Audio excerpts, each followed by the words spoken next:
Listen, if you can imagine the furor of love, then maybe you'll hear. These walls here, these windows answer. The Screaming Skull. The Screaming Skull is a motion picture magnificent in its horror. Therefore, this certificate assures burial service without cost to anyone in the audience who dies of fright while seeing The Screaming Skull. See the re-visualization of a woman scorned. See the vengeful violence of the undead.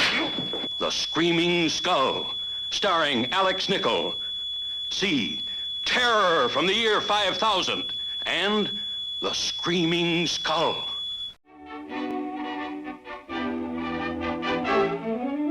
A-B-C-D-E-F-G-H-I-J-K-L-M-N-O-P L-M-N-O-P-Q-R-S-T U-V-W-X-Y-Z.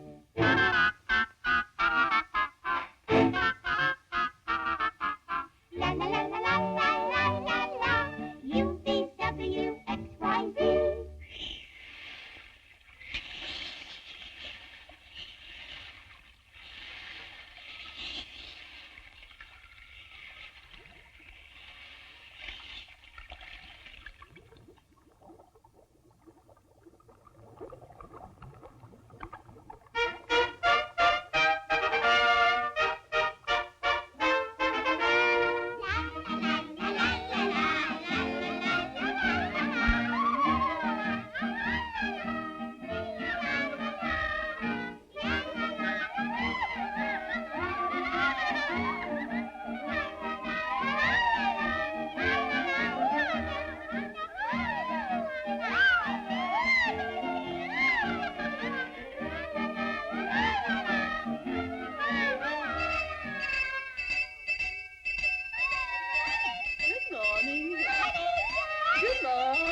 Good morning.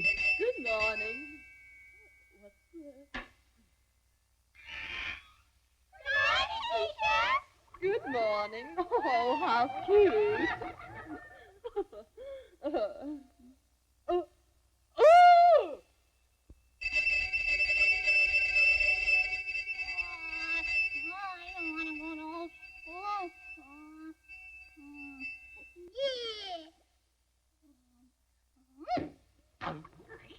Tommy! Come back here. What? And now, dear children, the story for today is The Tale of a Fish by A. Finn. After which we will sing our scale.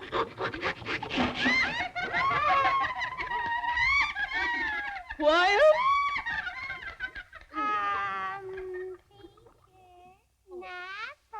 Teacher, Apple. Thanks.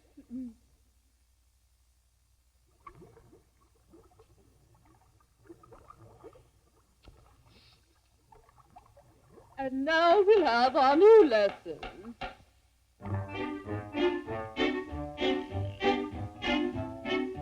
Now the lesson for today is hooky, which you must not play. Isn't this a fishing pole? yes, that is a fishing pole. Isn't this a reel that winds? Yes, that is a reel that winds. Fishing pole and reel that winds. This is no fish story, dears. You'd better listen with both ears. Isn't this a line so strong? Yes, that is a line so strong. Isn't this a worm that squirms? Yes, that is a worm that swims. Fishing pole, reel that winds, line so strong and Worm that swims. to the moral now we come. You'll see the point if you're not dumb. Isn't this a hook so sharp? Yes, that is a hook so sharp. Isn't this a frying pan? Goodness gracious, frying pan. Fishing pole, reel that winds, line so strong, worm that swims, hook so sharp and frying pan. Don't forget what you've been taught. If you play hooky, you'll get caught.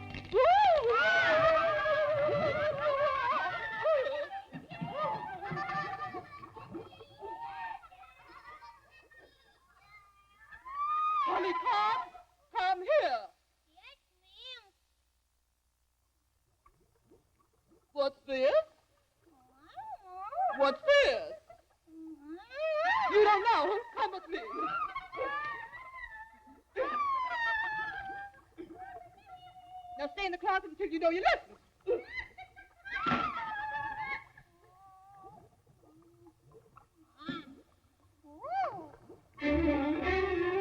No more pencils, no more books, no more teacher's sassy look.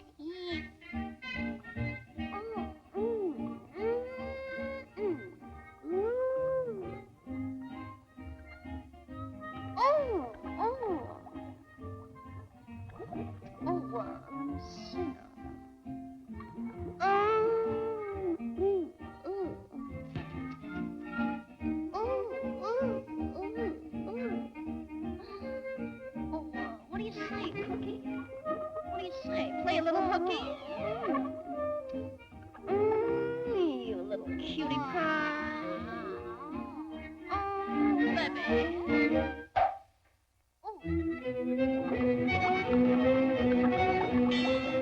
Take it away!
I once loved this island. This is where I found peace and quiet. The peace of waves forever breaking on the shore, the quiet of tranquil moonlight on the sea. But when the night wind rises and the fingers of the fog steal in, they say you can hear voices. They say it's the dead growing restless and calling to the living. I never believed it until that evening Vi came looking for me. But you always knew that marriage was out. I never lied to you. But I always thought that... Look, Vi, whatever you thought is your business, but it's all over. It's finished. You should never have come here, and you'll be doing yourself a favor if you take the first boat back. I can't go back without you. Please come back with me, Tom. Just tell her you changed your mind. Nobody even knows I'm on the island. I chartered a private boat over. I won't even go back to the club. I'll quit right now. Vi, will you for heaven's sakes realize when a good thing is over? A second-rate singer like me doesn't fit in the picture anymore. I hear she's quite young and has money, too. Vi, please understand, I'm in love with her. I need you, Tom. No one will ever love you more than I do. I'm sorry, Vi. I'm sorry for everything. Good night, Vi. I still have your letters.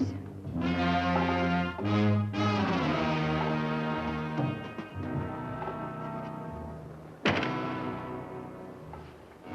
never been on a lighthouse before.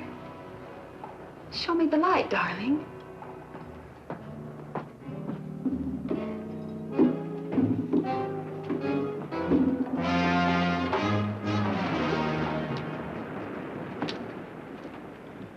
What about the letters, Vi? Oh, I never throw anything like that away. You'd never know when they might come in handy. I wonder how she'd feel if I read them to her. Putting in pertinent footnotes, of course.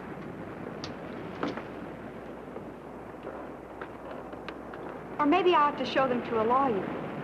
I'm sure he'd know what to do with them. How would a lawsuit fit in with your music career, Tom? How would the piano genius of jazz feel about that kind of publicity?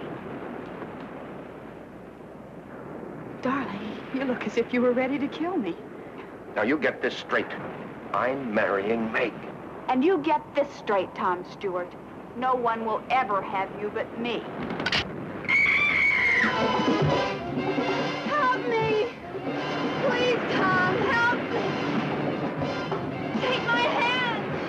Pull me out! Save me, Tom, please! Please save me! Please!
Sandy, look, do me a favor, will you? And run out and play somewhere. I'm busy.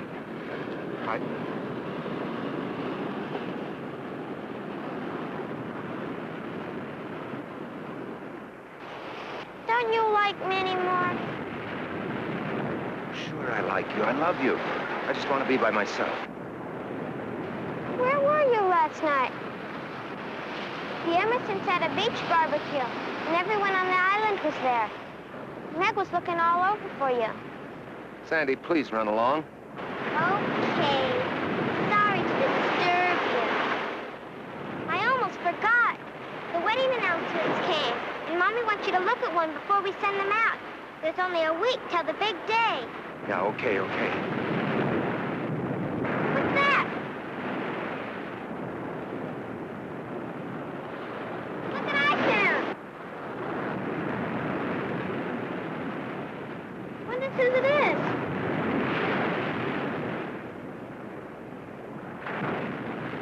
You know anyone named Guy? No. I'll take care of it.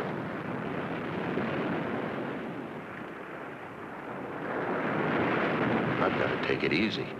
I didn't find any dead woman, only seaweed. I know what's the matter with me. I'm seeing things. I'm letting my imagination run wild. Is it my conscience? No. Why should it bother me? I didn't do anything to Vi. I didn't kill her. It's her own fault she's dead.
She came out here of her own accord.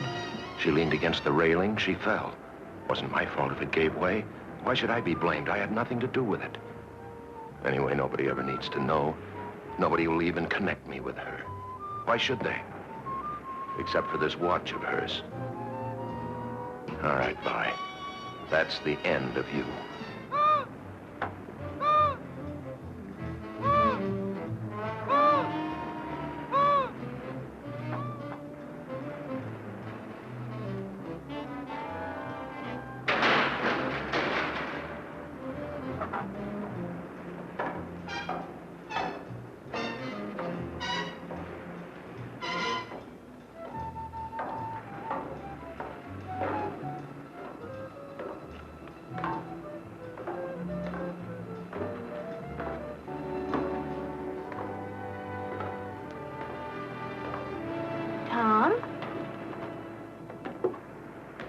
Meg.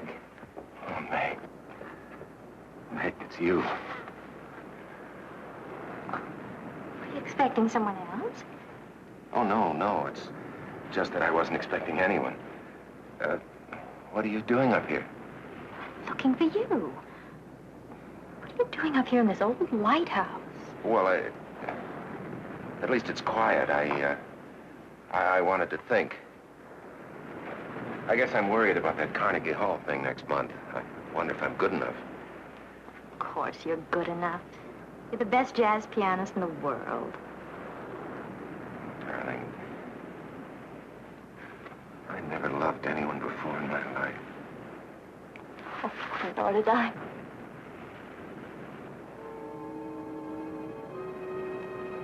Do you smell perfume? It is perfume, arpege. So cold and gloomy in here. It gives me the creeps having that big lamp staring at us. Never liked it up here since the light stopped working. Glad they're going to tear it down. Well, let's go outside till the sun's warm, huh?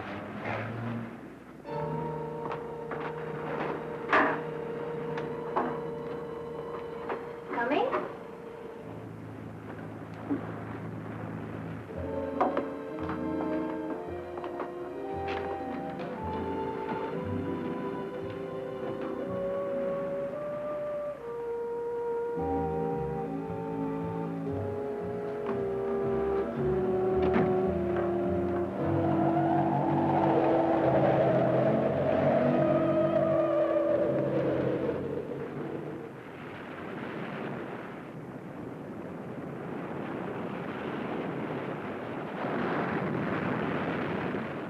They're sending the gown tomorrow. Oh, you're gonna love it, Tom. Ooh, I was supposed to see about a tie for Dad, and I forgot. I'll be so glad when this whole thing's over with, won't you? It'll only be a week more. We can't wait that long, can't we?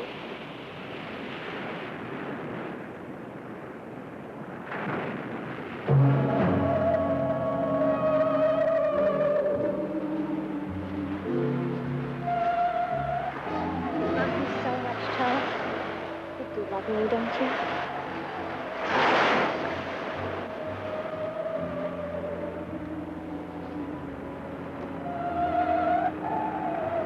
What is it? Look.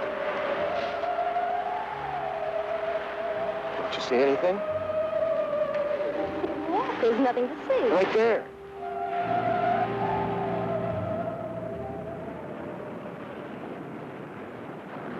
There's nothing there. What's the matter?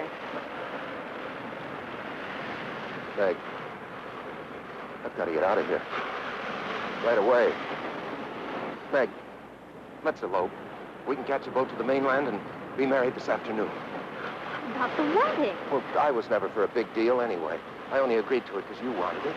Doesn't it matter that I still want it? Please, Meg, please, do this for me. Just go away with me right now. I told you that's impossible. My mother and father to think of as well as you. Then I'll have to go by myself. What about the wedding? What about it, Meg? If you go, there won't be one, that's all. Meg.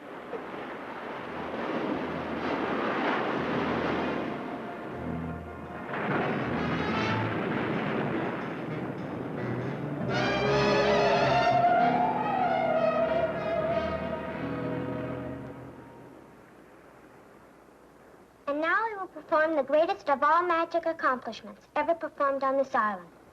The secret cabinet. As you will please notice, the cabinet is empty. Tom, you're not paying any attention. Don't you want to see the secret cabinet? Oh, sure I do. I wouldn't miss it. Go ahead. If I close the doors to the magic cabinet and say the magic words and tap it with my magic wand, abracadabra, we no longer have an empty cabinet. It is now filled with jelly beans. Tom Stewart. Fine one you are. Oh, Sandy. Sandy, if you hate me for the rest of your life, I deserve it. I couldn't hate you no matter what you did. No matter what I did? No matter what. Even like fighting with your sister? Meg's mad at me, you know. She'll get over it. Besides, if she doesn't, you'll be free to marry me. Okay. From now on, you're the other woman in my life. Okay, honey. You run along now. I got some practicing to do. I'll clean up your magic stuff. Bye. Bye, Tom.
Who's there? It's Mrs. Ellis, Tom.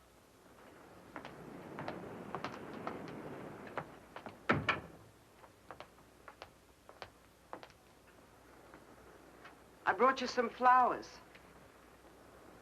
Is something the matter, Tom? What makes you say that? You sound upset. Perhaps I'd better check you another time. Oh, no. No, Mrs. Ellis. No, come in. Sit down.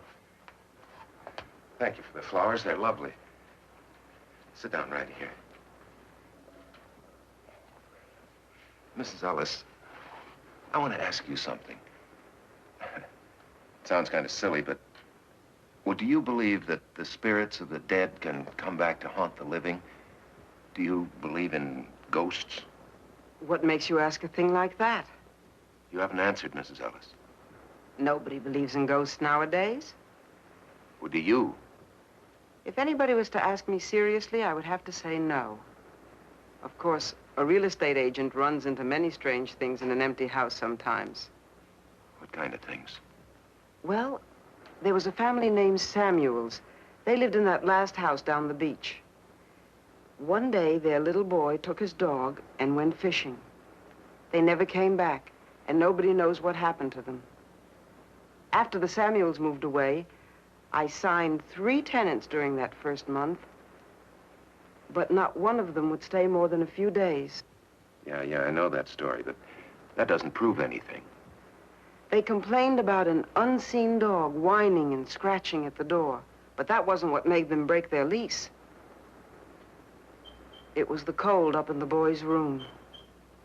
You could feel it in your bones, a deathly cold. The walls were always damp and stained with seawater. Whatever caused it, the thing came back every night. Did you ever see it, Mrs. Ellis? It's been many years since I've seen anything.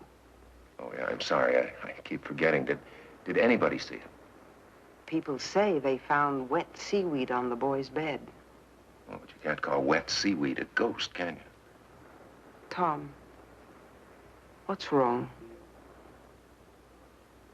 Why do you ask that? You're running away from something. Well, Tom?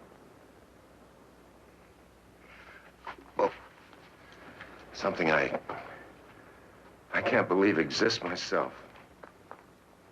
If it does exist, you can't solve anything by running. Then, on the other hand, if it doesn't exist, there's nothing to run from. You're a very wise woman, Mrs. Ellis. Thanks for talking with me. Oh, and thanks for the flowers. They're beautiful. Come back soon.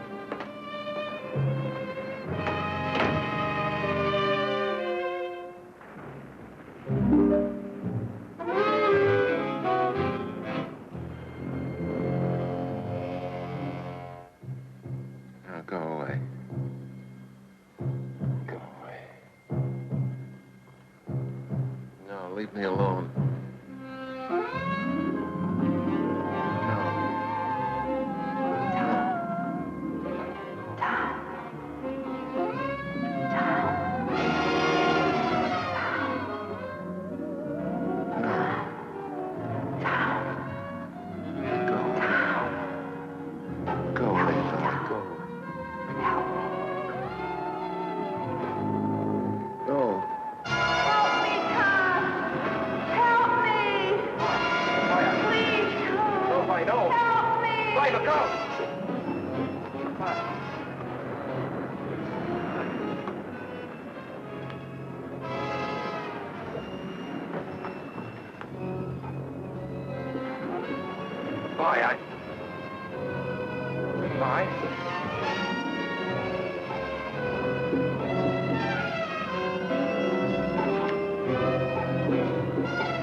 No, go away. You're dead. Leave me alone.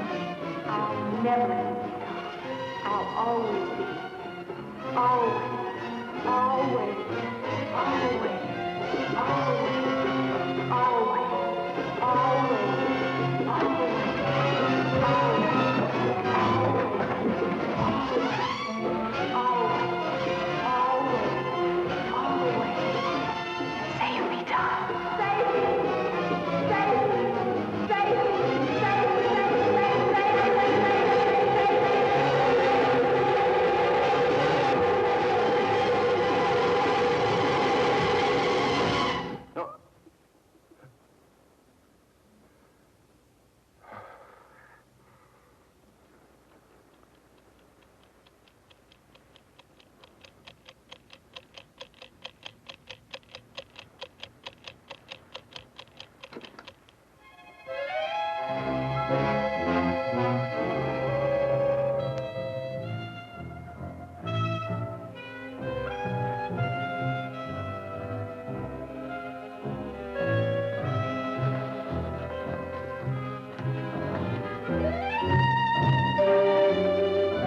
You can't hear me, can you? Because you don't even exist. You're a shadow, perhaps. Light, perhaps. Nothing more. But, Vi, just in case you can hear me, I've come to tell you this. I'm not going to pay any attention to you anymore. I'm going to live my life right here. I'm going to stop running. And I'm going to marry Meg, Vi. I'm going to marry Meg. That's all I came to say. It's going to be just as though you never existed.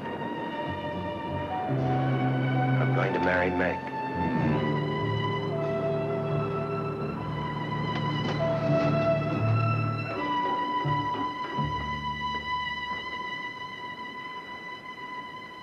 Just in case you can hear me, Vi. Good night. And goodbye.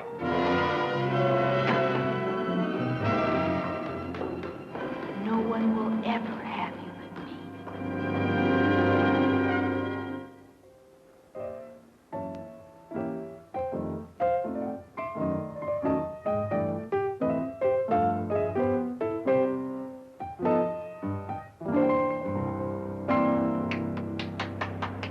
Well, hi.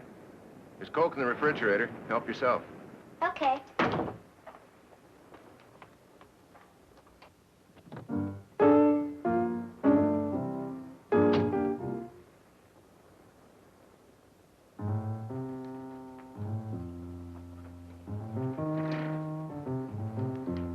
Mrs. Ellis said you wanted to see me. What about? Sit down. I wondered if you'd, talk to your sister Meg for me. Tell her how sorry I am. Okay. You tell her I behaved like a little boy, and I'm ashamed of myself.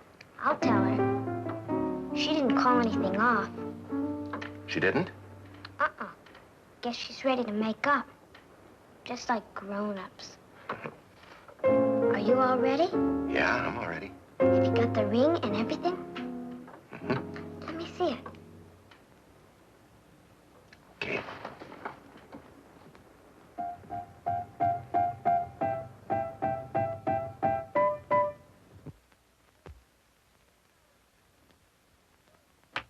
Oh, it's gorgeous. Meg's sure lucky. Can I try it on? Sure. What I really want is one of my own. Well, you might be just a little bit young. I know. Dear little Sandy, she's just a child. Why, do you know how old I am? I'm practically 9. Why, in China and Borneo and India and places like that, girls already have husbands at my age. I'd get married tomorrow if I could find someone like you. Can't I please try on the ring? I just put it on your finger. But what on my finger? The ring. I don't have the ring.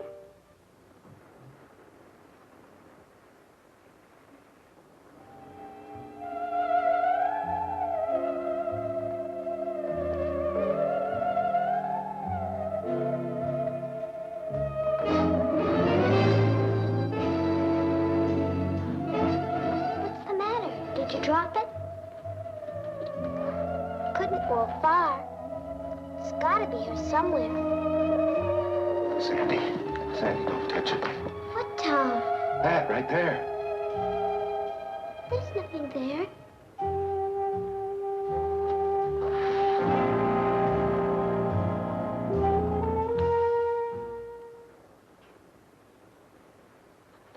Sandy. Sandy, tell me the truth. Didn't you see anything right there? There wasn't anything to see. You hurt. I'm sorry. Well, I'll find the ring later. You run along now, Sandy. I gotta finish my practicing. Goodbye, Sandy. I'll see you later.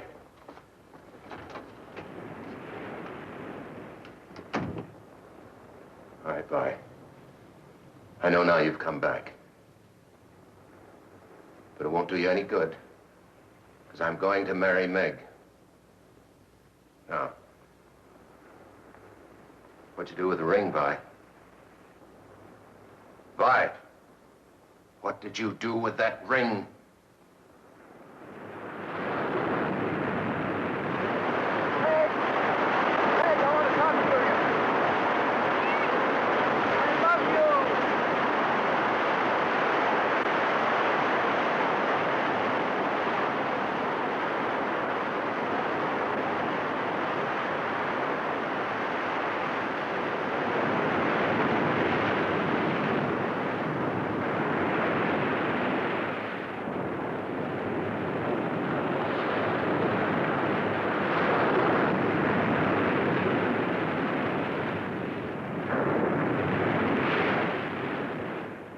I don't understand what you're going to... All right, no more questions. You know what's wrong with you? What? You've been working too hard, getting ready for your concert. You've had a lonely life here on the island away from all your musician friends. It's been getting you down. But I'll take care of all that once we're married.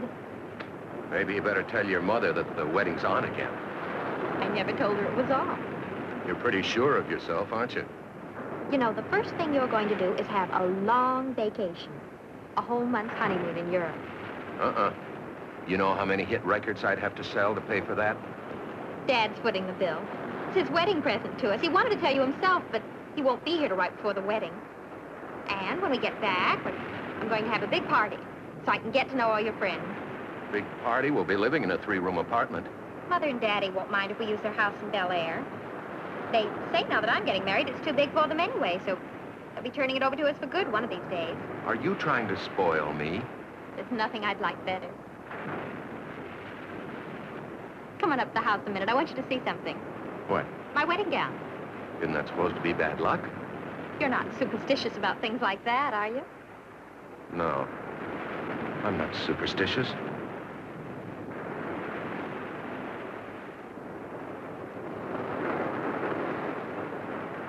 My garden's full of roses this month, and it seemed about time to bring you some fresh ones, so... Hi. Hello. Well, hello, stranger. Hi, Kitty. Where have you been keeping yourself, lady?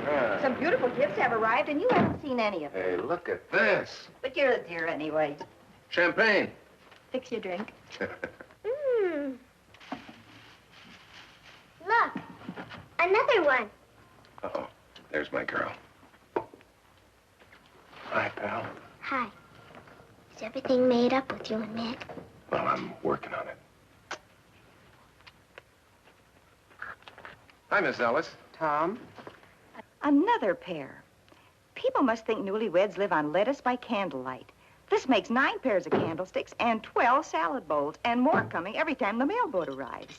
Meg got her wedding gown today, and Tom, it's simply a dream. What a bride goes through to make herself attractive for you men. It took 3 fittings to get the bodice right, and 3 layers of net to make the skirt full enough. Well, hardly seems worth it. After all, I'm only marrying her, so you'll be my mother-in-law. Sandy, see if there's a window open. There's a cold draft all of a sudden.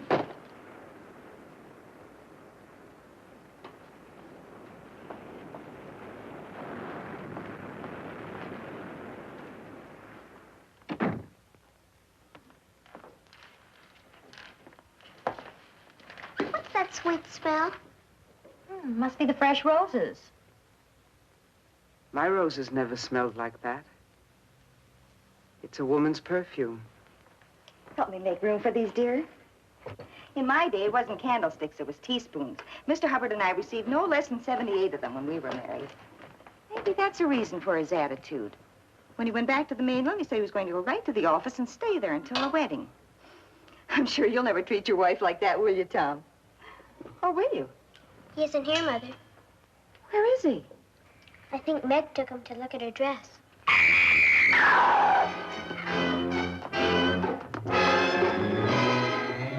My wedding dress! What is it? What did she find? Seaweed.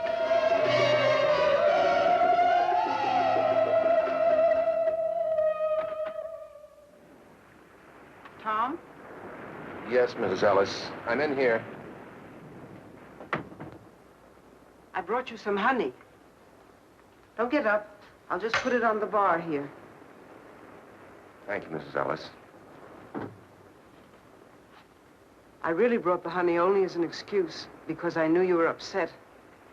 Tom, there's nothing supernatural about what happened to Meg's dress. There must be a logical explanation. I know. But that seaweed, it's just like that Samuels boy. There have been no recent deaths, Tom. No. Anyway, I'm sure of one thing. I've had enough of her. Who are you talking about? Oh, a friend I used to have, a girl named Vi. She came over here to the island to see me. We quarreled up in the lighthouse. And, well, at any rate, she went back to the mainland. Are you sure that's what happened? What do you mean, am I sure? Well, maybe she didn't go back to the mainland. Maybe this girl Vi is still here and is playing tricks to get even. Now, where do you suppose a woman could hide on this island? Who's hiding? Never mind, Sandy. Things will work out. You'll see.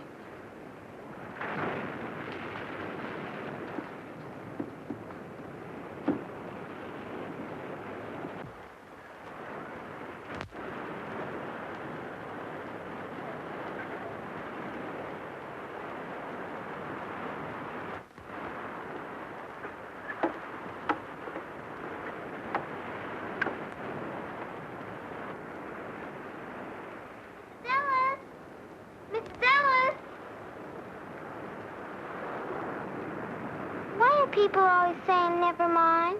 Because there are some things that grown-ups don't want children to know about, Sandy. Those are always the most interesting things. Who is Tom looking for? Never mind. Daddy's looking for at the lighthouse. He's always hanging around there. The lighthouse is a very dangerous place, Sandy. It'll soon be torn down. That doesn't keep people from going there. But you mustn't go there, Sandy. Not ever. Run along home now. Come on, Fritz.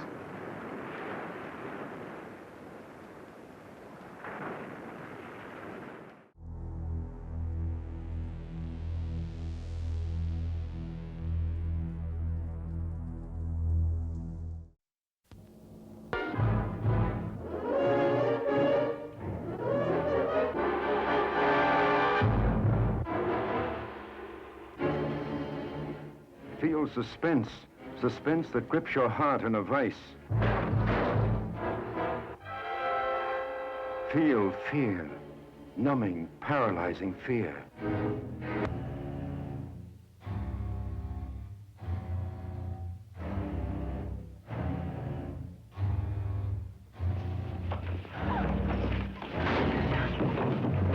Cape Fear.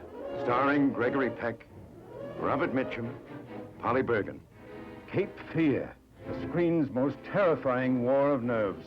Well, I've seen the worst, the dregs, but you are the lowest. You just put the law in my hands, and I'm gonna break your heart with it. I got a little plan for your wife and kids. They're never gonna forget. Never.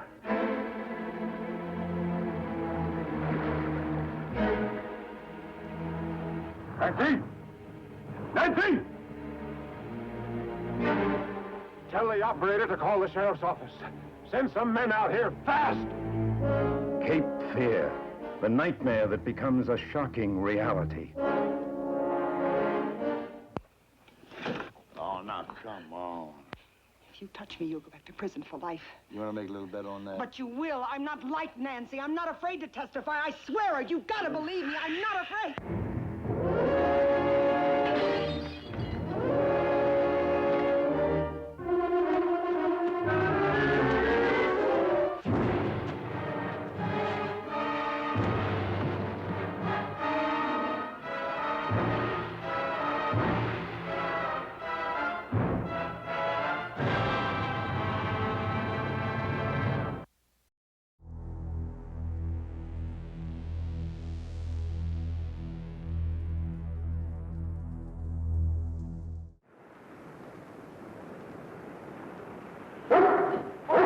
Fritz. I'm surprised at you. You're being as silly as Tom.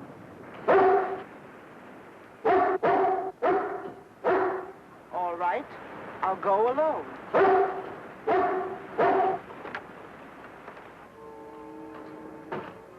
Young lady. Young lady. Vi. That's a lovely perfume you're wearing. It's no use. I know you're in here somewhere. I can hear you, too. Don't you think it's ridiculous to hide? Come down. There's something I want to say to you. Very well. If you won't, then I'll go up and find you.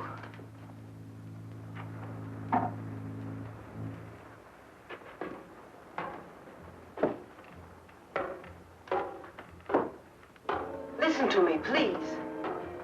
I don't usually give people advice, but Tom is a dear friend, and I want to ask you to leave him alone. Are you listening to me? You might at least have the politeness to answer. My, that's a nasty laugh you have.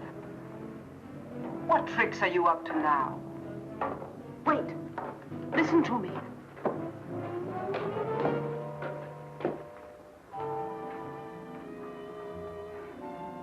You know you're worrying and frightening Tom half to death. It's not hard to sense how desperate he's getting. I know Meg doesn't concern you, but you wouldn't want to make an innocent person suffer, would you?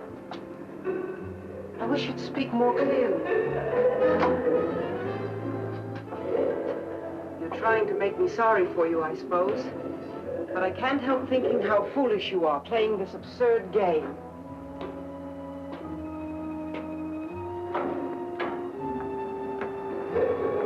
Stand still and let me talk to you, please. You've caused those two people all the unhappiness you need to. It's time you stopped. You don't belong here, you know. Why don't you leave Tom and Meg alone and go back? What are you saying? I can't hear you.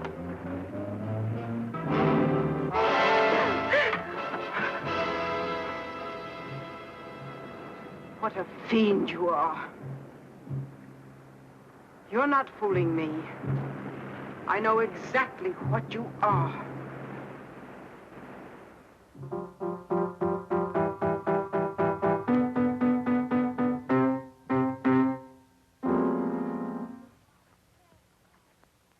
It's not fair. You're getting the party, the presents, the husband. I get nothing. Be nice to me, Peanut. In 2 more days, I'll be a married woman, and you'll miss me. I'll miss Tom more. Sandy. How's my family? Daddy! Am I too early or too late? I'm so happy you made it in time. You don't think I'd let my daughter marry without her favorite father being around now, do you? Well, roll up your sleeves and pitch in. The party's right after tomorrow's rehearsal. Hi, honey. Frank. Where's the groom?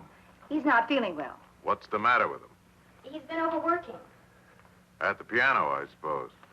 Please don't start that again. It's bad enough to accept a musician into this family, but a jazz musician is asking too damn much.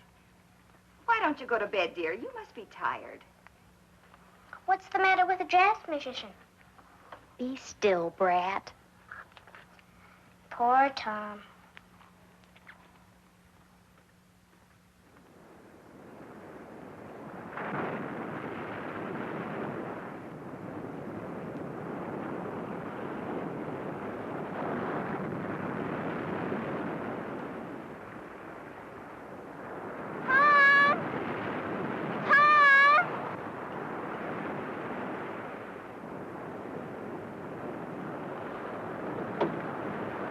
Tom!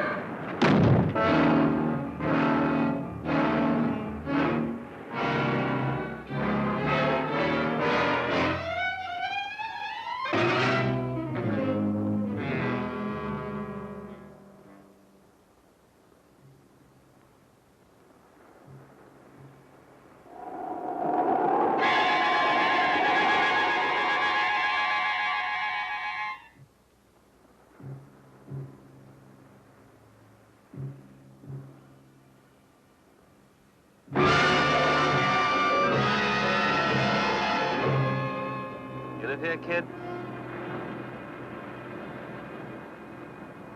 Can't you hear or something? I asked if you live here. In the lighthouse? No, on the island. On the island. Why do you want to know? Look, kid, I really don't care. I'm looking for a guy called Tom Stewart. Do you know him? What do you want him for? He won $200,000 on a sweepstakes ticket, and I'm here to give him the money. I don't believe you. Look, kid, do you know where he lives?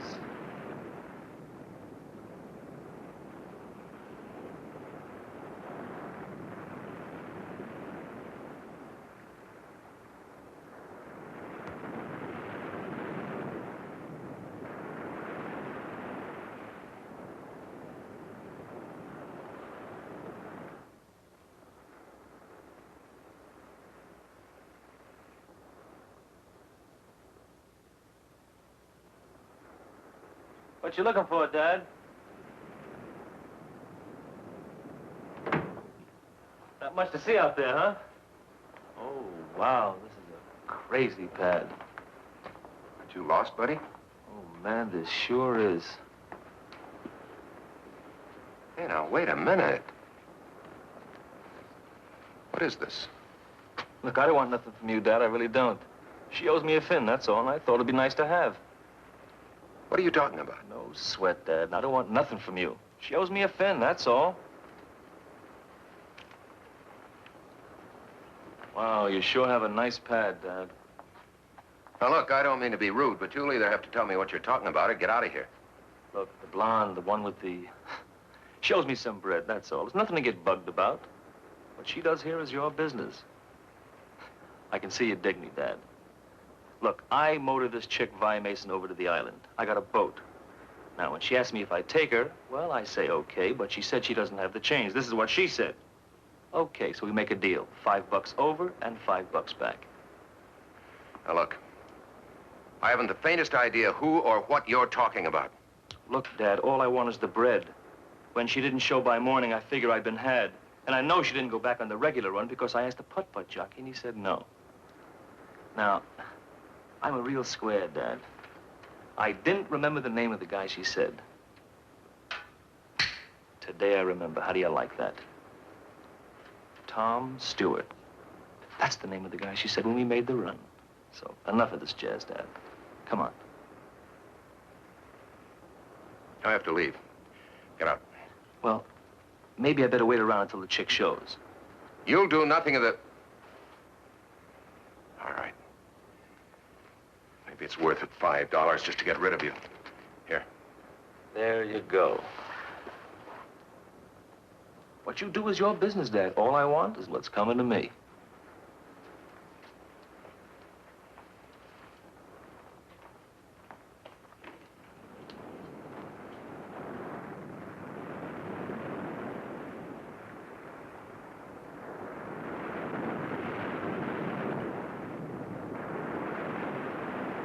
Be right with you, Mrs. Ellis.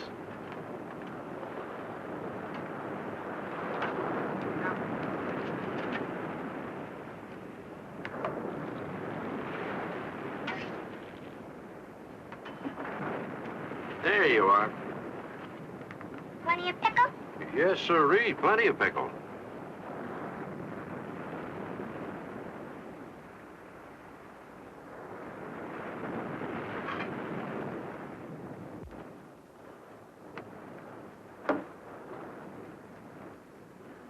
How are you, Mrs. Ellis? Warm, Mr. Nelson. It's a very warm day. I think I'll have something light. Egg salad sandwich and a glass of iced tea with lemon. Don't like sugar in my tea, but plenty of lemon. Well, how about a nice hamburger or a tuna fish salad? What's the matter with your eggs? Oh, there's nothing the matter with them. I just don't have any. I've been out of eggs for almost a week now. Kramer's hens just stopped laying. It's a funny thing. Nothing like this ever happened before, except once, about the time the Samuels boy died.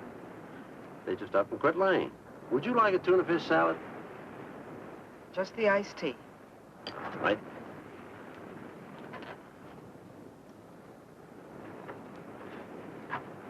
Say, Dad, can I have a Coke? Right. The Hubbards had to send over to the mainland special to get some eggs for their party. Can't bake a cake without eggs.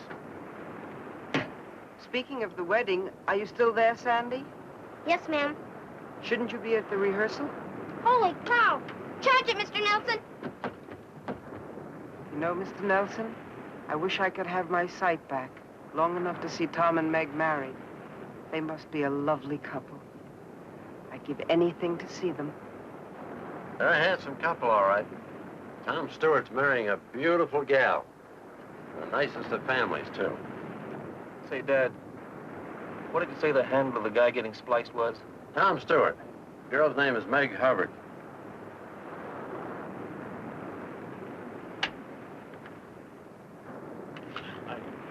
And little Sandy will be standing here to my right, next to the bride, and then the groom, of course, to her right, and you'll be standing here. The parents will be in their pews, and... May I help you? Yeah, I want to speak to Tom Stewart. Excuse me.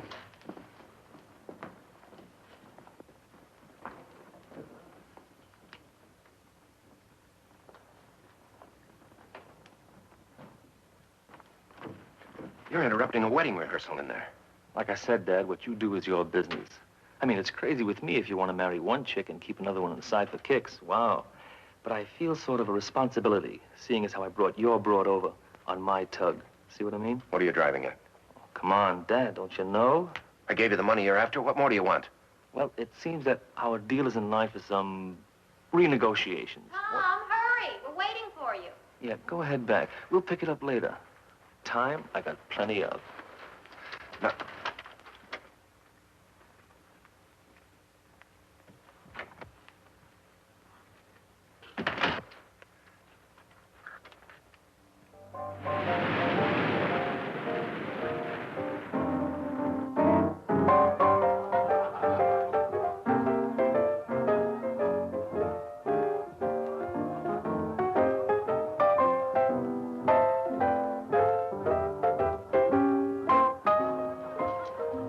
Tomorrow night, I'll be Mrs. Stewart. Isn't that right, Mr. Stewart? I'll be right back.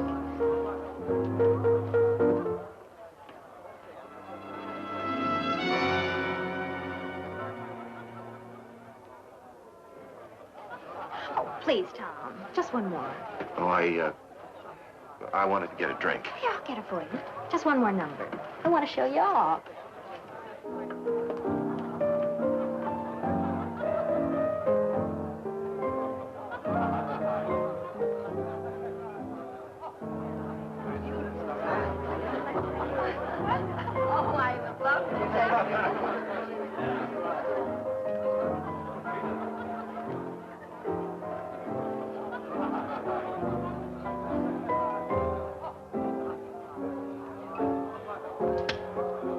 Sorry I started you, Tom, but candids are the best kind. I had my mouth open and my eyes closed. This is going to be the worst picture ever made. If you don't like it, I can take another. No.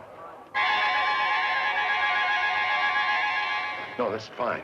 Are you sure? Yeah, I'm sure. Here, let me look. No. Get a drink.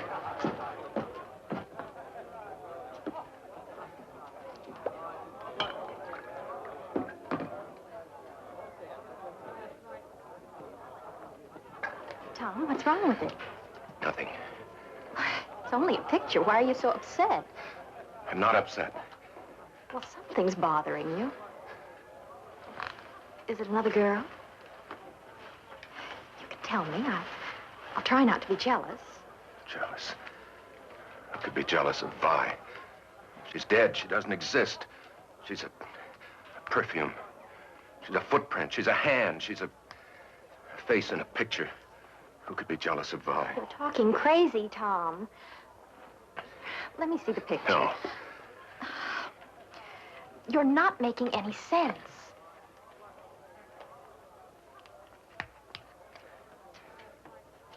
It's her face between the two of us. I don't see anything. Except you and me.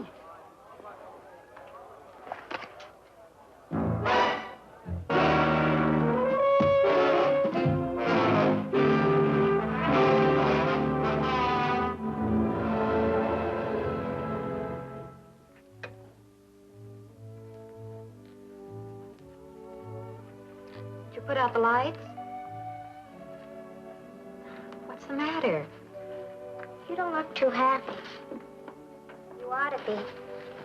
You're getting married tomorrow. I sometimes wonder the way Tom's been acting lately. Anything Tom does is all right. He's perfect in your eyes anyhow, isn't he? Oh, don't worry, Sandy. I love him. I suppose every girl has a few last-minute doubts. Because he's always around the lighthouse? Because he imagines things that aren't so. Everything will be all right. It's late. I'll get the window. There's a light up there. I wonder who it could be. A boy and a girl, probably. You wouldn't understand. I would, too. They used to go there to nip. Not anymore. Everybody says it's too cold and damp and smelly. Does Tom go there with anybody? Or does anybody meet him there? Now who's imagining things? You're right. Oh, besides, that's probably only a reflection of the moonlight on a loose pane of glass.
I'm over here.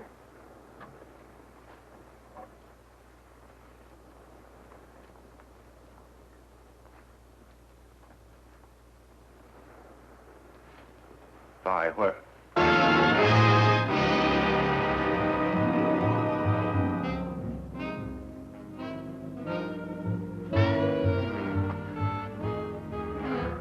What do you want? I want you, Tom. I want to save you from your own mistake. My only mistake was in knowing you. And the only way you could correct it was for me to die, wasn't it? It's not my fault you're dead. Isn't it? I couldn't have saved you. Couldn't you? Maybe you can make yourself believe that, but not me. I was there, remember? You had to shut me up so you could marry Meg.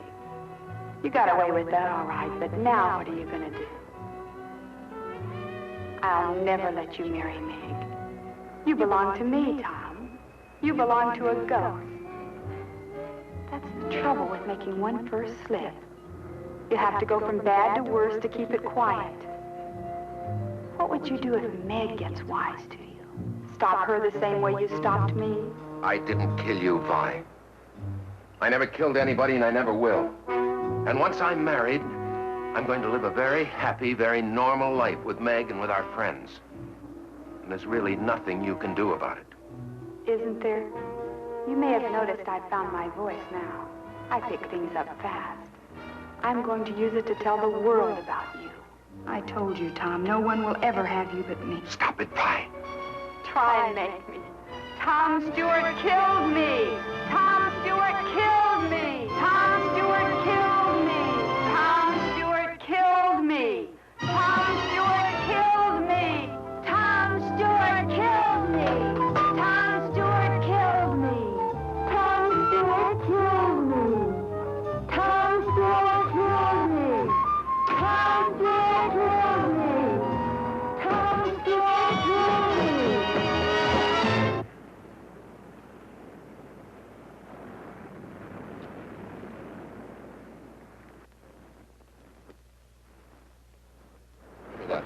Don't be in such a hurry, Dad. You're always in a hurry. You shouldn't be like that. Give me that. I just want to talk to you, chum. A nice, friendly talk, that's all. Give me that.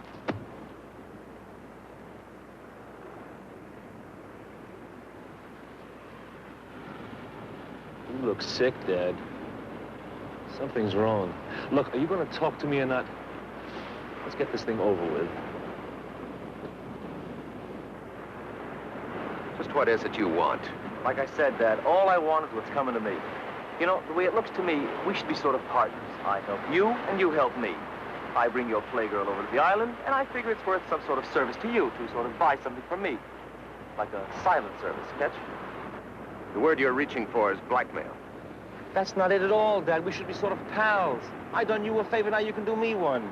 In other words, if I don't pay you blackmail, you go to my fiancé and expose my life of sin. Is that it? Well, you're saying it rather crude, Dad, but you're getting the idea. But it won't do you any good. I'm not going to pay you one lousy cent. In the first place, I don't know a girl named Vi. And even if I did, it wouldn't do you any good. Because unfortunately, I'm not sharing my cottage with anyone. If it'd make you feel better, you can look for yourself. That's not necessary, Dad, not at all. You see, I already have. Well, then you know she's not here. Well, yes and no. You see, when you were so eager to come up with that 5 spot, I figured you were, well, anxious to keep everything sort of quiet-like. Now, when I find out you're getting spliced to another chick, well, the story's even getting better to read. Now, here comes the part I like the best. I do a little snooping when you're not around. Now, what do you think? You still with me, Dad? Go on. You see, that's the punchline. That's the gimmick. If this doll Vi isn't hiding in your cottage, and she isn't anyplace else on the island, and she never left the island, now, what do you suppose could have happened to her, huh? You tell me. You're a comedian. You're the one that has the rest of the answers. You know something? Everything you've just said is all bluff. You don't know a damn thing. That's not friendly, Dad. Not friendly at all. In fact, I thought you'd take a wrong outlook on things, so I sort of borrowed something from a friend of yours.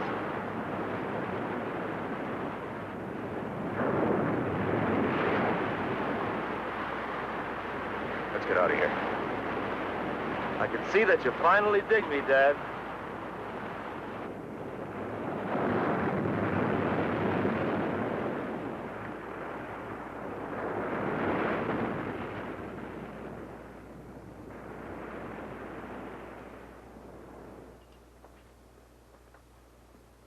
What did we come up here for? So that you and I can have a little talk in peace and quiet. It's cold. Just what do you want? 5 thou. 5 thou? And don't tell me you no gut. Your future father-in-law is loaded. Tom. 5. Who are you talking to? You didn't hear anything? I didn't hear anything. I'm waiting to hear something from you. They're closing in on you, Tom. You'd better take care of him right now. No. Is that your final answer? Well, I didn't... Give me a minute. He's so easy, Tom. Just as easy as I was. Go ahead. There's a piece of pipe behind you. One good blow is all it takes. You got rid of me, but you'll never get rid of him as long as he lives. He'll bleed you of every penny, Tom. And all the time you'll have it hanging over you. What if people find out? What if Meg finds out? You can't let him do it, Tom. You'll lose everything. Look, you've had enough time. Do I get the money or don't I? Yes, Tom. Does he get paid? No. All right. You know what's best. See what your chick has to say about this. Hit him, Tom. Wait. Change your mind? Hit him, Tom. No.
Sandy, come here.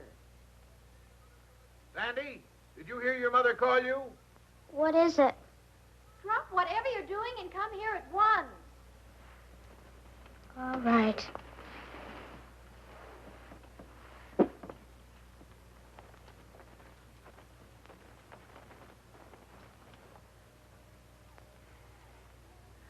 Oh, Sandy, we have to be at the church in 20 minutes, and you're not even dressed yet. Never mind that now. Meg snagged her hem. Come and hold it while I tack it up.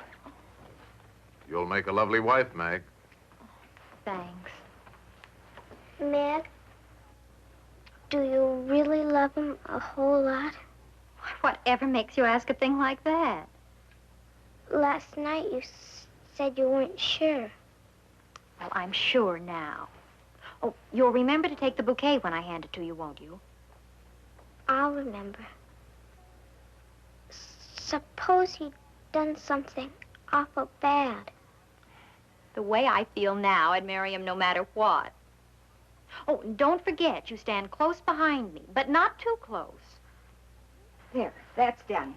And you, young lady, get into your gown this instant.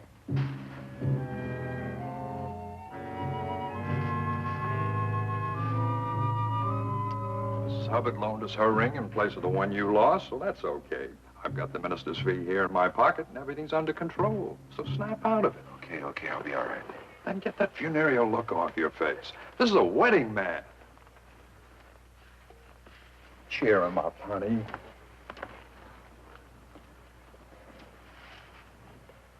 Well, that's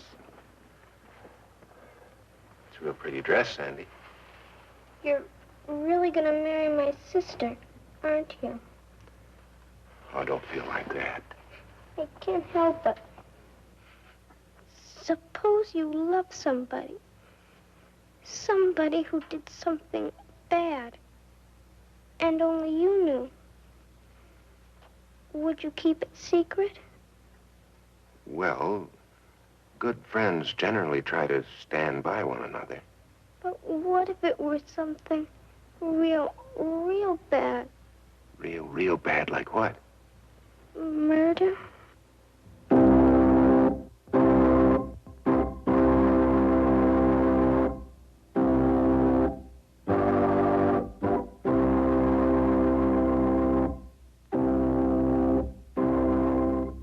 Dearly beloved, we are gathered together here in the sight of God and in the face of this company to join together this man and this woman in holy matrimony, which is an honorable estate, instituted of God, signifying unto us the mystical union that is betwixt Christ and his church. Which holy estate Christ adorned and beautified with his presence and first miracle that he wrought in Cana of Galilee, and is commended of St. Paul to be honorable among all men, and therefore is not by any to be entered into unadvisedly or lightly, but reverently, discreetly, advisedly, soberly, and in the fear of God. Into this holy estate, these two persons present come now to be joined. If any man can show just cause why they may not lawfully be joined together, let him now speak, or else hereafter, forever, hold his peace.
Vi. I've come to tell you you've won. I'm sure you're glad to hear that. I'm going away, Vi, and I'm not coming back. Vi? Vi, I'm running out on Meg. I'm not coming back.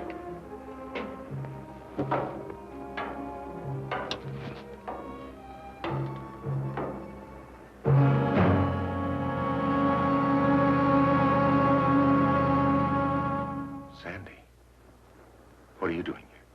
I followed you. Why did you have to kill him?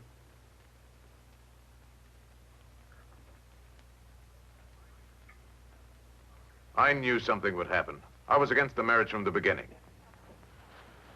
Let me help you with your gown, dear. Don't bother, Mother. Sandy will help me. Sandy, help your sister. Where is Sandy? I thought you came home ahead of us. Well, if she did, she's not here now. I wish you hadn't seen it, Sandy. Now I'm afraid you'll tell everybody, and I don't know what to do. I won't tell. But how can I be sure of that? Good friends protect each other. Yes. But sometimes they can't help themselves. Things leak out. Police hear about it. Do you know what would happen if the police heard about this? I'd go to the gas chamber. Sandy. Sandy, why did you have to see it? I couldn't help it. No. Nobody could help any of it except me. I could have saved Vi. I could have put my hand out to her. Instead, I killed her.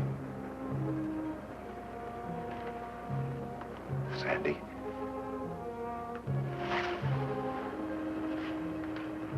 Sandy, you know I love you very much, don't you?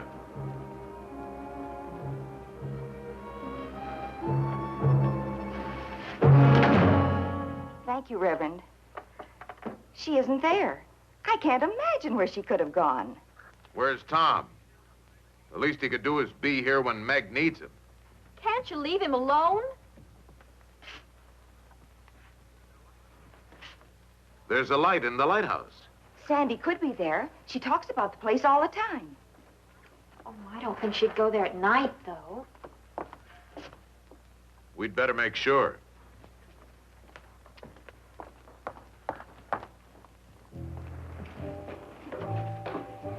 Why are we going up there? Let's go up and look at the sea. You're not afraid of me, are you? I never used to be. Come on, then.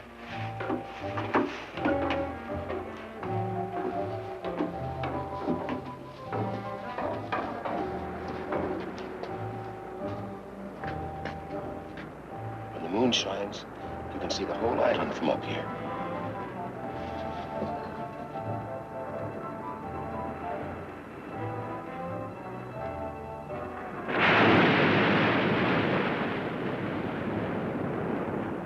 You didn't tell anyone we were coming up here, did you? I didn't tell them anything. Good. Good. Let's go back. You afraid?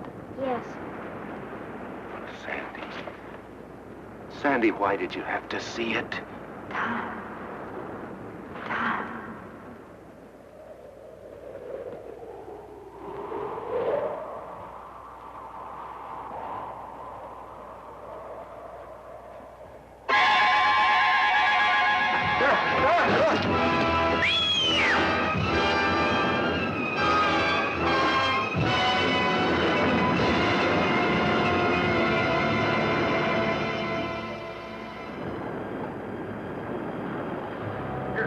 Bring him in now.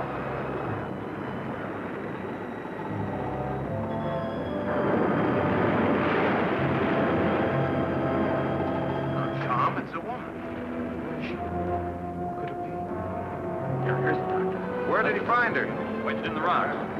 She's been down there a week, I'd say. Bringing him in now.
your mind is trapped in limbo, suspended between fact and superstition.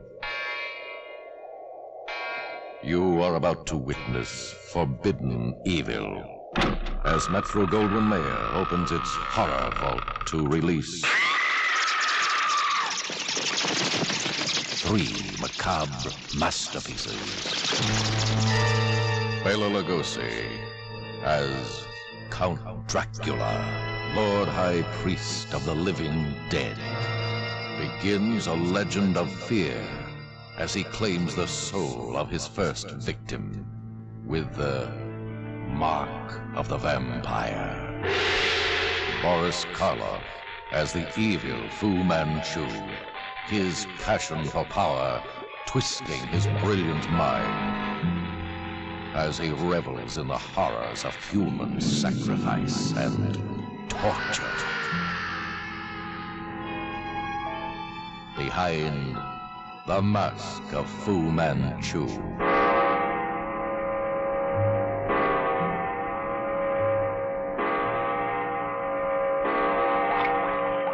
Frederick March as the futuristic experimenter Dr. Jekyll, using chemistry to expand his mind,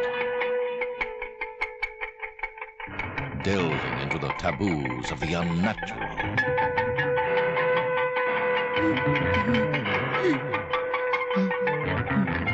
To free the primitive, savage, murderer, Mr. Hyde, in the screen's first classic portrayal of Dr. Jekyll and Mr. Hyde. Bela Lugosi, Mark of the Vampire. Boris Karloff, The Mask of Fu Manchu. Frederick March. Dr. Jekyll and Mr. Hyde. Torture, terror, taboo, together in a triple trip to the time when terror began. Now from MGM.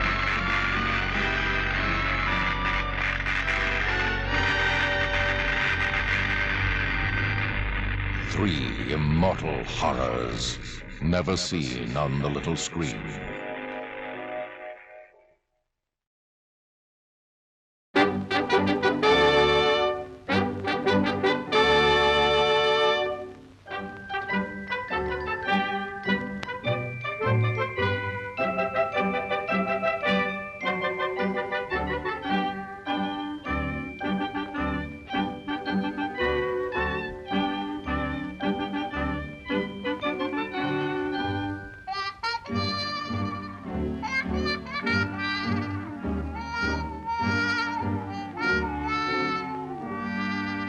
Made of pen and ink, she can win you with a wing. Yoo-hoo! Ain't she cute? Boop-boop-be-doo. Sweet Patty.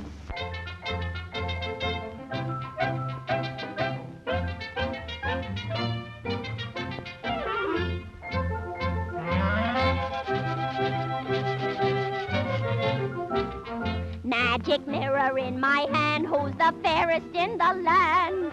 You're the fairest in the land. You're the fairest in the land.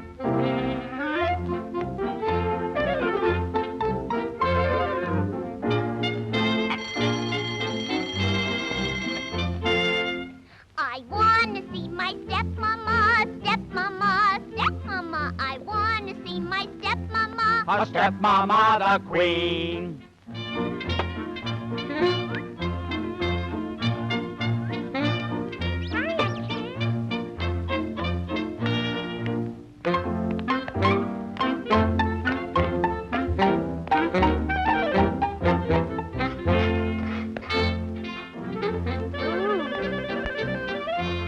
I've heard about your looking glass, looking glass, looking glass. I've heard about your looking glass. What it says is so.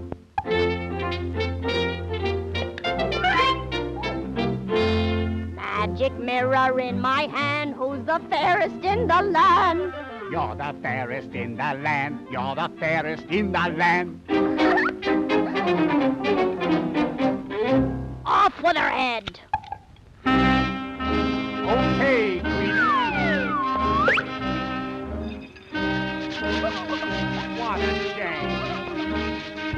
Betty. Always in the way. I can never play. My own mama would never say I'm always in the way. Oh, please. Don't leave me here alone. I don't want to freeze.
Am I the fairest in the place? If I were you, I'd hide my face.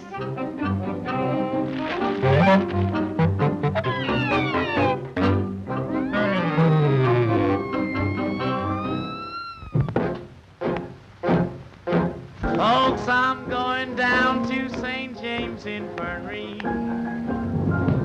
See my baby there, she's dressed out on a long white table. She's so sweet, so cold, so fair. Let her go, oh bless her. Wherever she may be, she will search this wide world over, but she'll never find another sweet man like me. Now when I die, bury me in my straight leg breeches, put on a box back coat and a Stetson hat, put a $20 gold piece on my watch chain so you can let all the boys know I died standing pat. Then give me 6 crap-shooting pallbearers. Let a chorus girl sing me a song. Put a red-hot jazz band at the top of my head so we can raise hallelujah as we go along. Folks, now that you have heard my story, say, boy, hand me over another shot of that blues. If anyone should ask you, tell them I got those St. James Infirmary blues.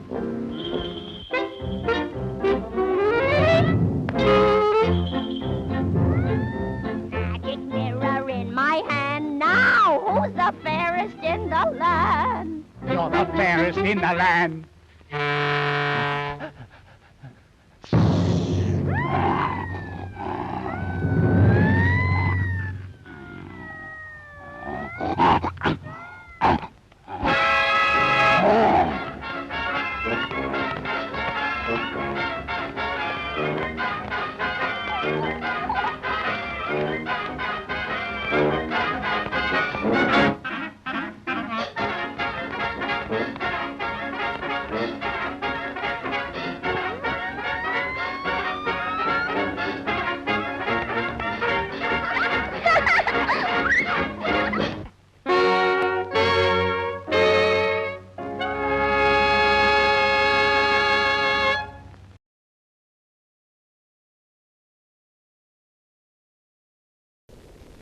From Haiti, land of the voodoo, comes the most infamous cult of all. Bela Lugosi as Murder Legendre. I see death. Master of the undead damned. the sinister power behind the white zombie.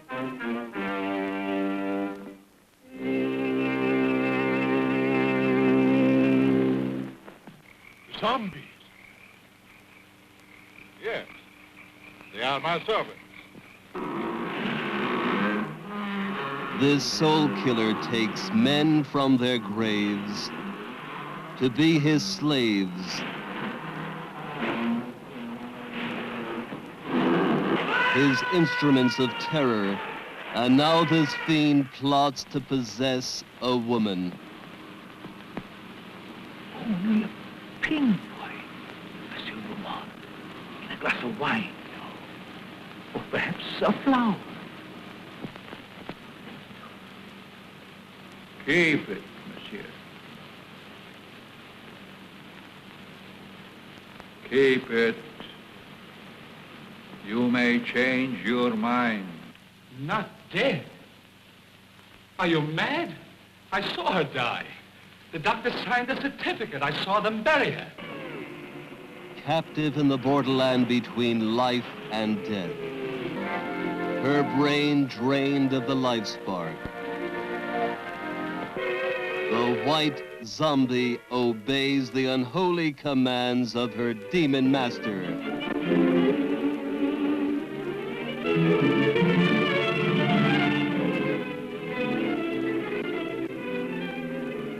As mindless creatures carry out his cursed will, terror explodes in horror and heartquake. Zombie! Allez, allez! Never eyes so evil, never powers so potent, never magic so black. Bela Dracula Lugosi, as the master of the white zombie.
Margot, it's only me.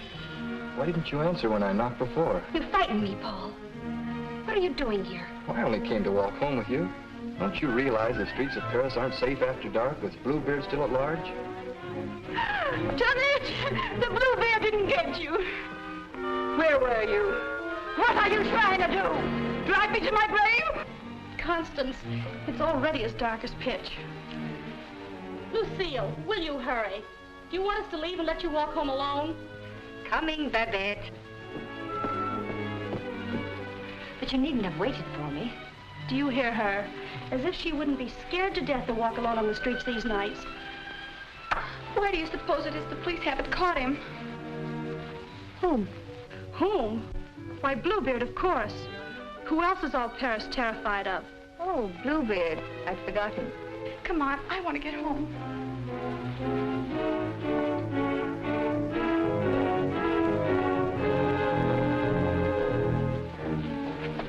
Now let's stay close together for safety.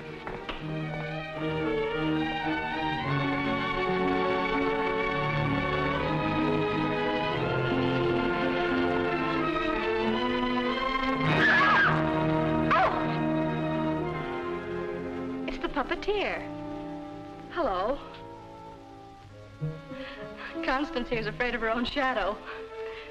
When are you going to give the show in the park again? Perhaps quite soon. These are my friends, Constance and Lucille. I forget your name. Gaston Morel. I always think of you just as the puppeteer. You've seen his puppet shows in the park, of course. No, I've missed that. You mean you've missed his wonderful puppet operas? Oh, they're great fun. I should like to see one sometime. I should like you to. I haven't been showing my puppets much of late. It's difficult to get a crowd these evenings because of the Bluebeard scare. But if you say you'll come, I'll give one tomorrow night. Tomorrow night? What do you say? Well, Of course you'll come. She's afraid of Bluebeard. Aren't you? What would Bluebeard want with me? I should think he might find you irresistible, mademoiselle. You'll give the puppet show tomorrow night, then? At the same place. We'll be there. Won't we, Lucille? Yes. Tomorrow night.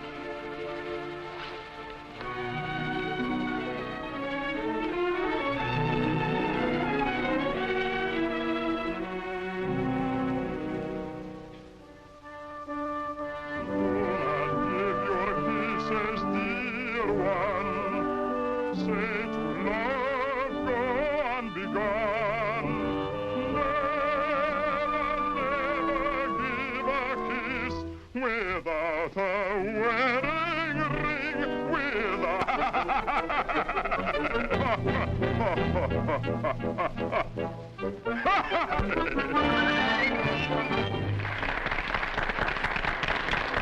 Marguerite, having been convinced that Faust deserted her, and in a fit of despair, having killed her child, finally found the courage to give herself up. She was tried and sentenced to prison, where Faust, with the aid of Mephistopheles, finds her. What is the voice of my beloved?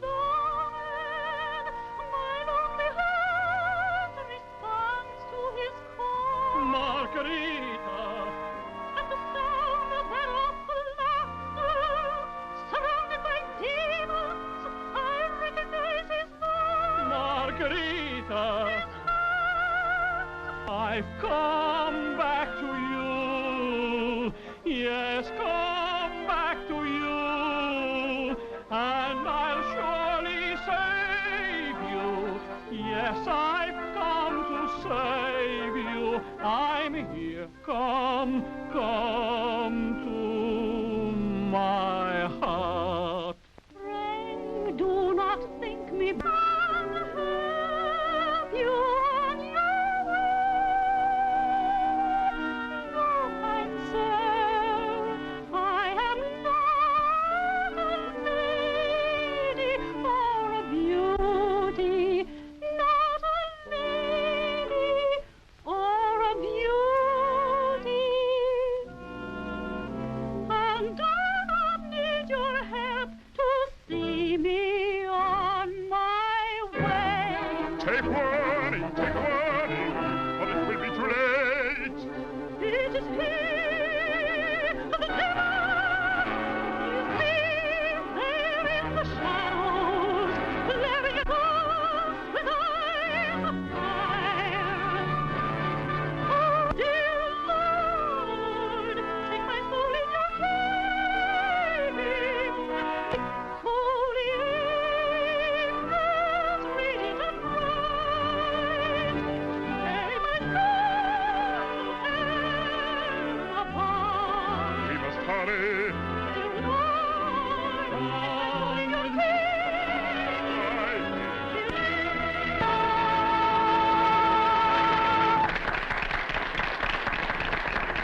Here, Renee.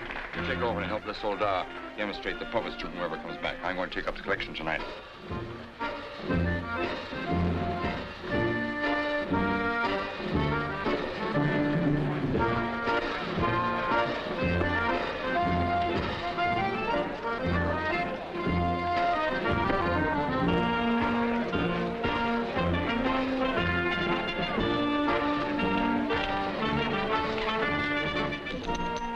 Thank you.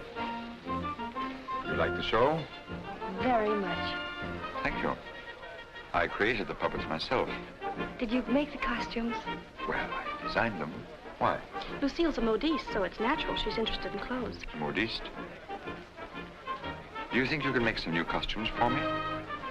Oh, well, Come backstage. Let me show you the costumes.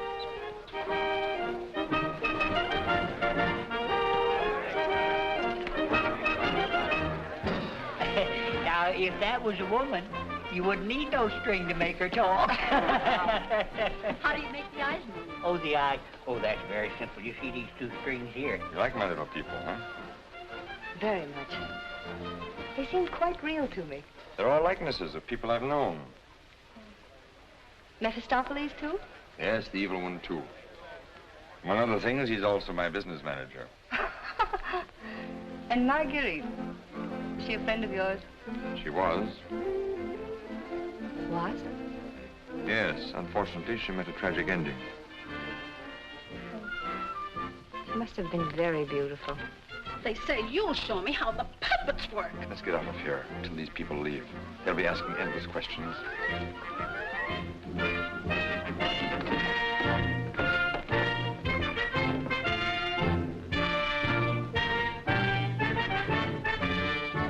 I can't talk with a lot of people around. I should think in your business you like crowds. As a puppeteer, you mean? As a matter of fact, I prefer creating puppets to performing them. You make them act so well. But there's something in your voice that made me feel you'd suffered. You're very discerning. It's your Marguerite, the memory of that tragedy, isn't it? Partly. And you're keeping the tragedy alive deliberately, aren't you? Why, If you wanted to forget it, you could create a new puppet. One that would remind you of someone else. Someone who might make you happy. Is it much trouble to create a puppet? It takes time. First, I make a sketch. A painting? Do you paint, too? Enough to get the effect. Do you know you have very lovely eyes? Truthful eyes. Would you let me make a puppet in your image? Would you like to? Very much. Let's see. Are you trying to decide how you'll paint me? No. I'm not going to paint you. Lucille! Lucille! You better go with him. You better stay close to them. But your Marguerite costume. Don't you want me to make it for you? As you please.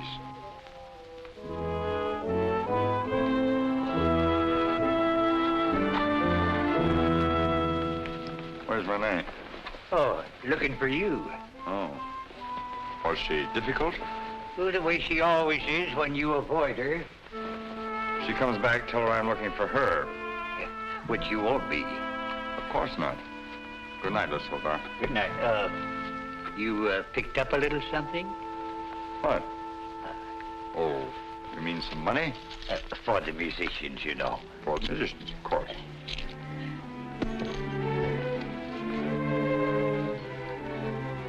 Oh, my word of honor.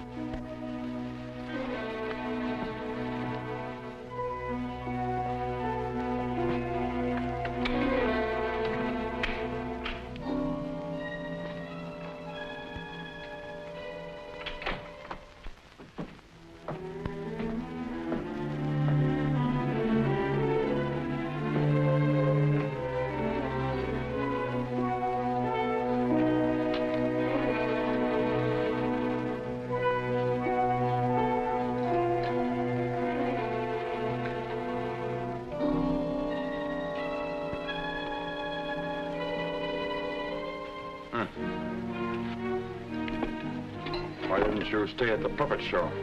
And watch you flirt with that girl? Who is she? I don't know. Just a girl.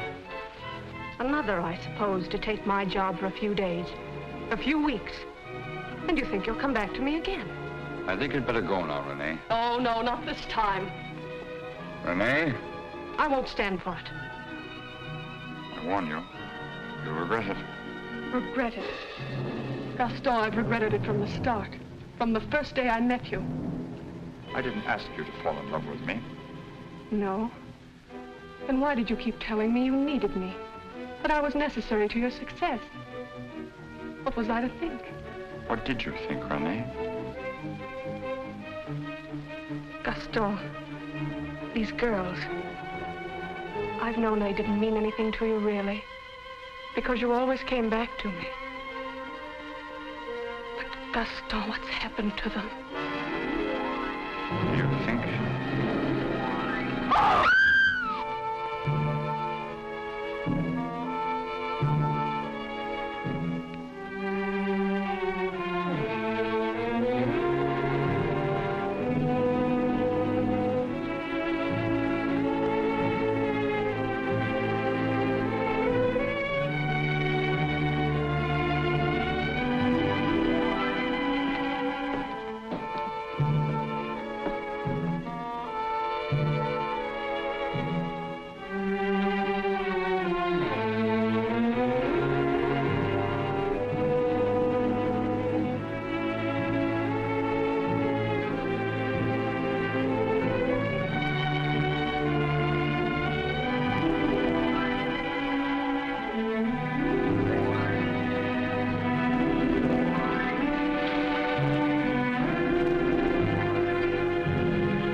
This is the gentleman, Inspector Lefebvre, Gaston Morel.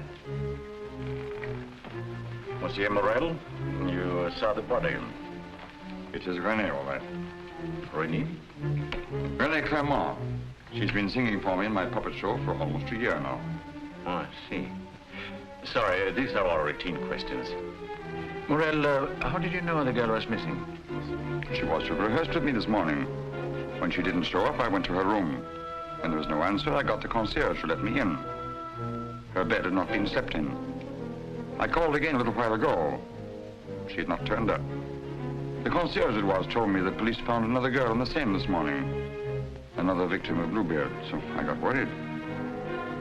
Have you any idea who had a motive to kill her? I can't think of anyone. She was always so kind. When did you see her last?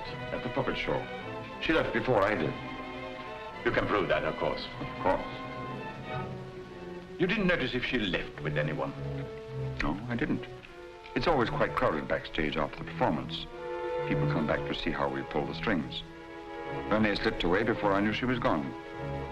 You didn't by chance notice anyone in the crowd that struck you as unusual? I'm sorry I can't give you any information that might help you. We are grateful for your identification, and we will call on you if there's any further way you can help us. Good evening. Thank you. Good evening.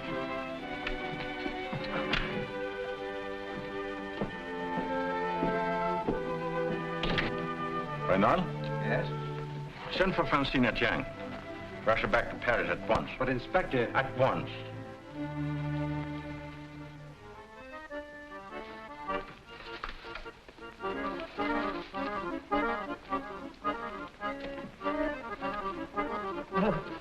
Good evening. You have come to tell me when we will give Faust again? Now, how can we give Faust again until we find a new Marguerite? Oh, Mademoiselle Renee is not with us anymore. What a pity. She had a good voice. You have somebody else in mind for Marguerite? No. I'm thinking of giving a new puppet show. Show? Yes, something on the order of a ballet with a lot of new costumes. Oh. What is her name? Lucille Etienne. Where do I find this one? Madame Blanche, Maurice's shop. When do you want her to sit for you?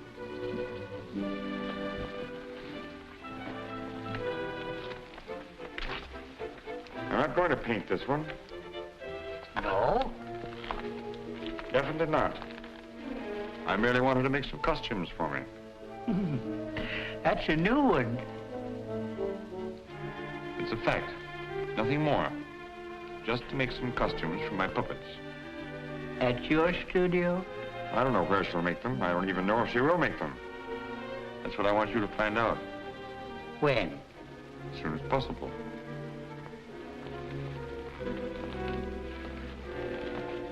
Oh, and a soldat. There are 2 girls, friends of hers. I can trust you to exclude them? My word of honor.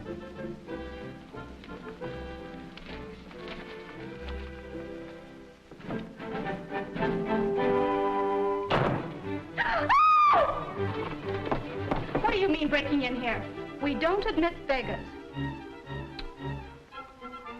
I did not come here professionally. That is, not from a standpoint of my profession.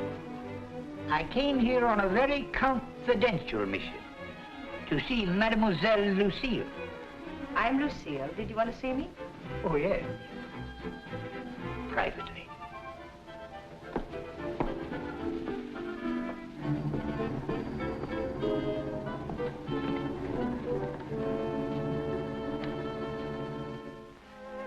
A certain gentleman has requested me to ask if you would do him a great favor. Who? Gaston Morel, the puppeteer. Oh, the puppeteer. Yes. He wanted to know if you would make some costumes for his new puppets. Why, yes, I'd be delighted to. When? Now. Where is he? At his studio. Why, I'll go right along with you.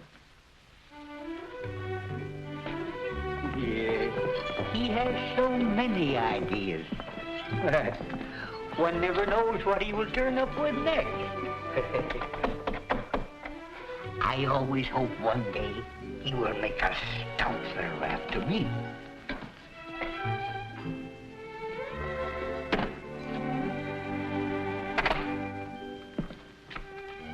Why, Lucille. I will run along. Won't you come in?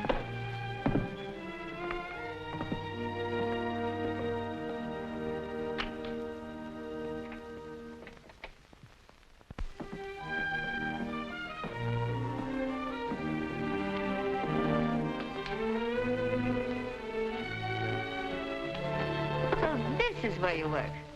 It is. The puppets. Did you make them? Yes. You don't seem very glad to see me. I'm delighted. These are the costumes. Do you think you can make them? They're quite good. Did you create them? Scarcely. They're period. Oh, why so many? I'm thinking of devoting more time to my puppets. Up till now, they've been merely a toy, sideline. To your painting? Yes. I'm giving up my painting. Why? I have my reasons. Oh, of course. About the costumes, would you like me to make one for your approval? Take your choice. This.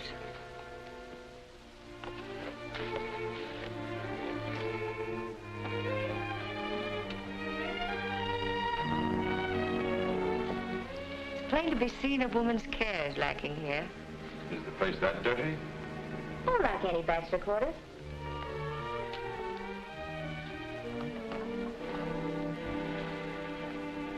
Give me that. It's torn. I meant to throw it away. It's this lovely material. It was my favorite. It needs only a stitch or two. Throw it away. Oh, it'd be a crime to. A few seconds will put it right. Why'd you decide not to paint me? In the park after the show, you were going to make a puppet after me. You seemed really interested. Something happened. What? I can't tell you that. Did I do something or say something? No. Were you disappointed after seeing me more closely? On the contrary. Then what? You asked too many questions. Oh, you don't like being asked questions. No. Got something to hide? Yes. Good. And suppose I promise not to ask any more questions. You're very charming. Quite unlike any person I've painted before. I wonder. Here we are. All fixed. Now you can use it again.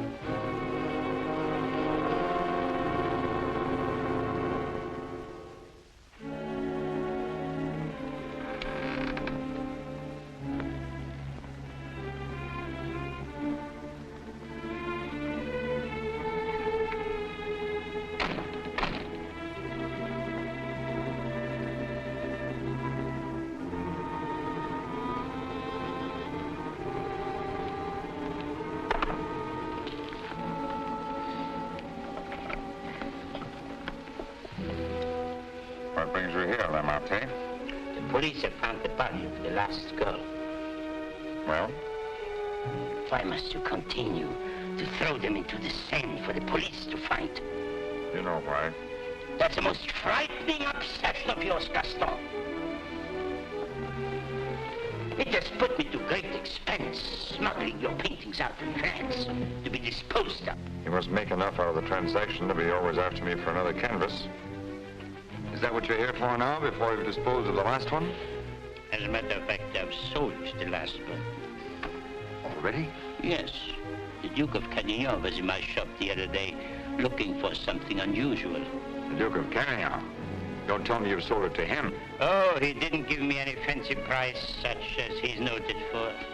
A mere 5,000 francs. Fool, the Duke of Carradine always exhibits his collections.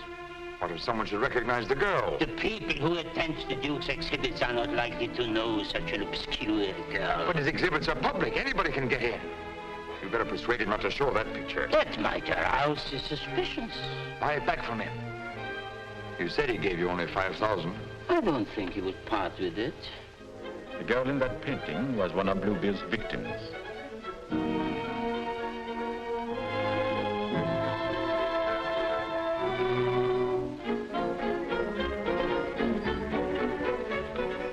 Victim of Bluebeard? The fourth, to be exact. Are you sure? Positive. Oh, this is most distressing. One of our men on guard here at your exhibit noticed the resemblance and called my attention to it.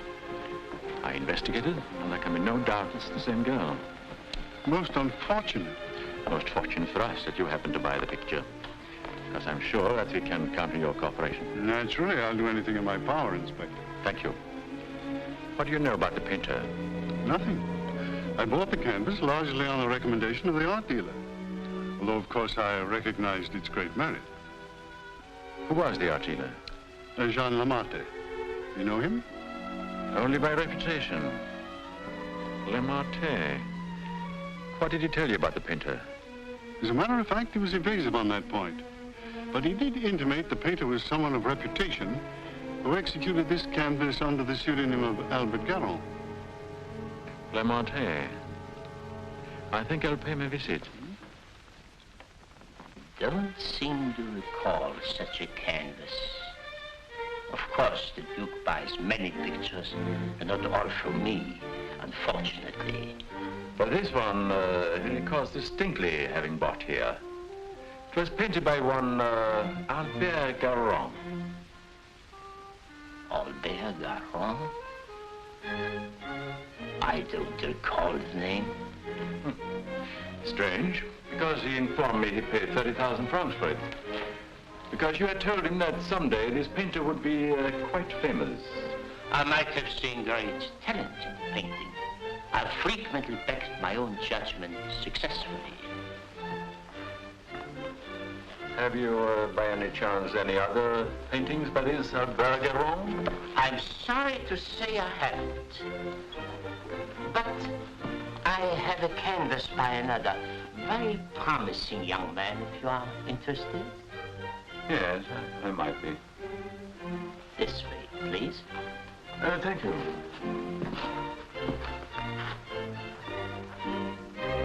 And this one is very reasonable. Yes. Yes, it's rather good. But not as striking as the Garon.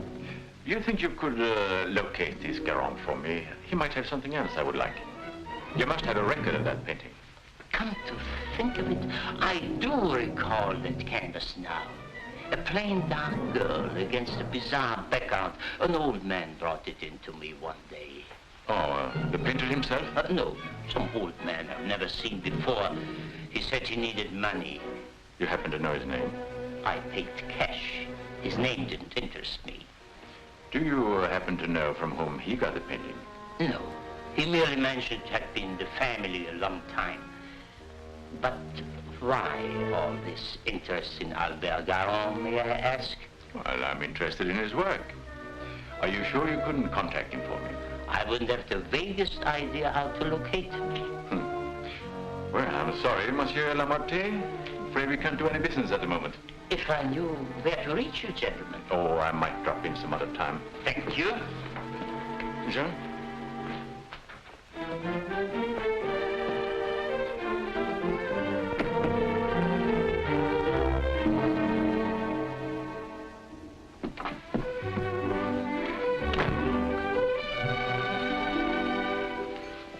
Francine! Lucille! Darling! You darling. When'd you get back? I'm straight off the train. Oh, what a filthy trip. I had to get bathed right away, even before I could report to the office. You mean you have to go to the office tonight? Oh, yes. From the telegram I received, you'd think the whole of Paris was holding his breath until I got back.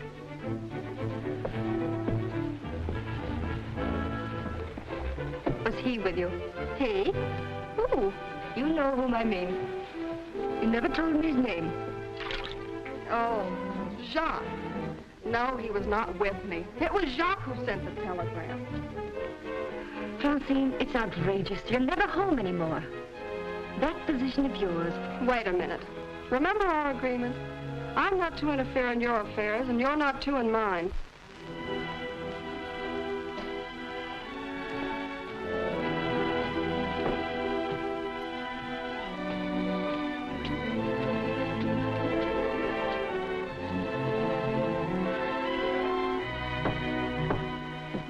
Someone for me will simply have to wait.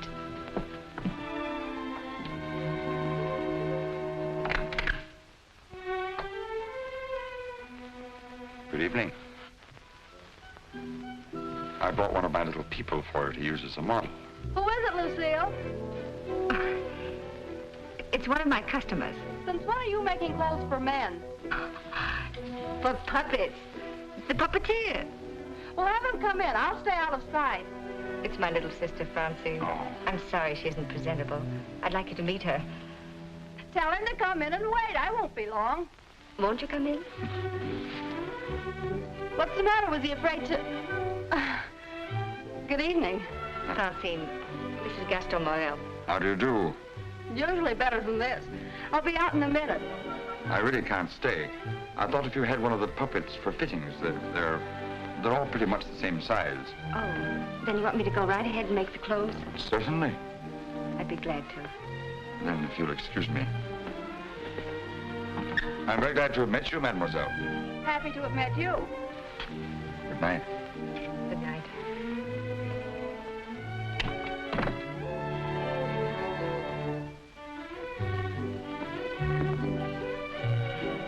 Just a customer, eh? Yes, just a customer.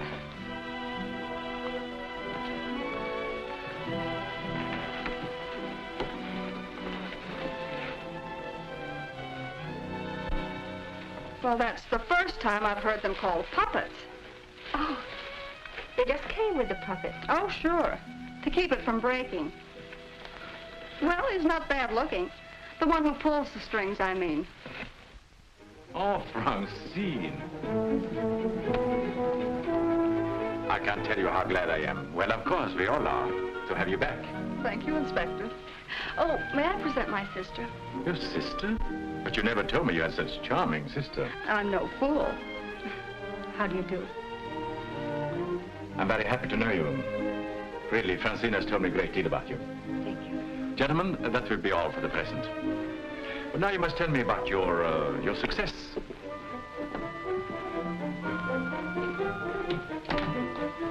Would you sit down? And you? And now we can talk. Tell me all about yourself. I thought you called me back here on business, about Bluebeard. Bluebeard. He's a thorn in my side. You seem to be getting nowhere. What have you done so far? Here's a complete dossier. I want you to read it when you find time. Up to recently, I had him classified as a painter. But we have questioned practically every art authority in Paris. Yes, Professor Voisin, and even Recamier and down. And now we're questioning artist models. But no one seemed to know this man's technique. Well, I don't quite follow you. You see, I had the painting that the Duke of Carradine bought. However, it would be much quicker to show you. Would you come along too? You two go ahead. I'll stay here. All right. It's only down the hall. We'll be back in 2 minutes.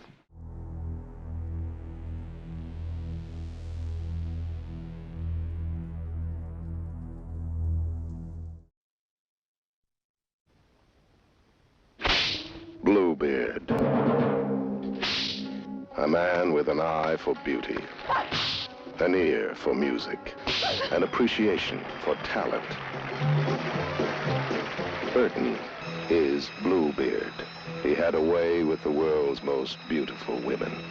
He did away with them. Why did you kill them? Why else? They deserve to die. One he shot. One he drowned.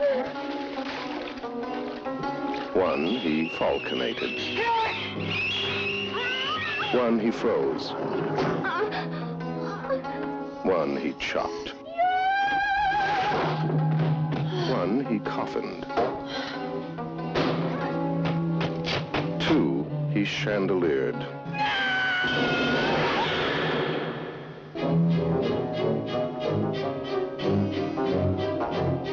Richard Burton as Bluebeard. Do you like me? Of course. Do you love me? With Raquel Welch. He was so kind, so gentle. Verna Lisi. Oh, lover, when I'm near you. Nathalie Delon. Mary Lou Tolo. Karen Schubert. Sybil Danning. Agustina Belli. And Joey Heatherton. The great hero, trembling at the thought that his myth might collapse. Burton. Bluebeard.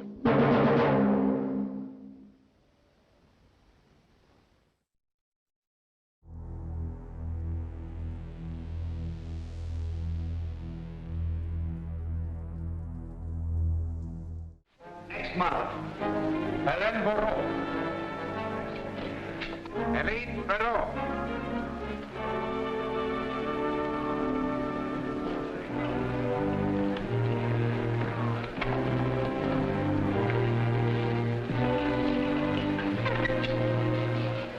Duke of Carradine, Mademoiselle Francine Jane. Delight. How do you do? How are you, Renard? Oh, thank you. I'm very well. Commissaire Deschamps. Leroy?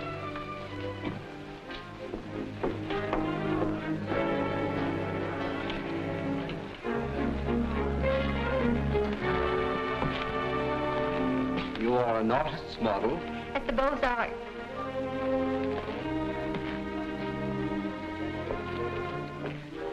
Will you please study that picture? Have you any idea who actually painted that picture? No. You will notice the distinctive style. In what would you say that distinction lies? In the background. Exactly. Have you ever known a painter who used that type of background? No. Next girl. Mimi Robert. And so it goes for unseen, with no one seeming to know this painter's work. Perhaps if I were to question Lamartine. No. He's too suspicious already. Lamartine is the dealer who sold Duke the painting. I suspect that he knows the painter, but I have no proof yet. Would you mind questioning a few, Inspector? I've been at it for hours. Well, certainly, Renard, certainly.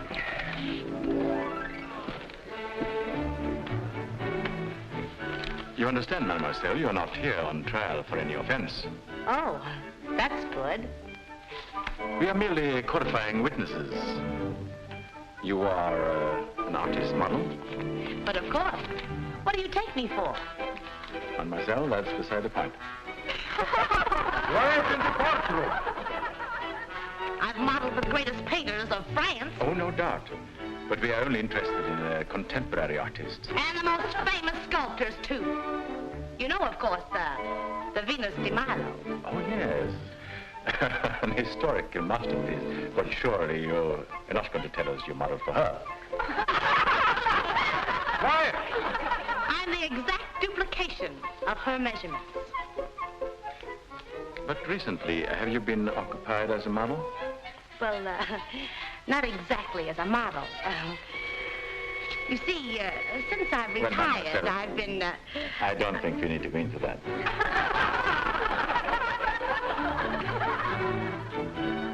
Just one question. Do you know who Albert Garron is? Albert Garron? But of course! Who is he? BLUEBEARD! Take a look at that picture. Have you any idea who that painter might be? Well, when I modeled for Monet... The question is, do you know who painted that? No. Next model. Horatia Perras.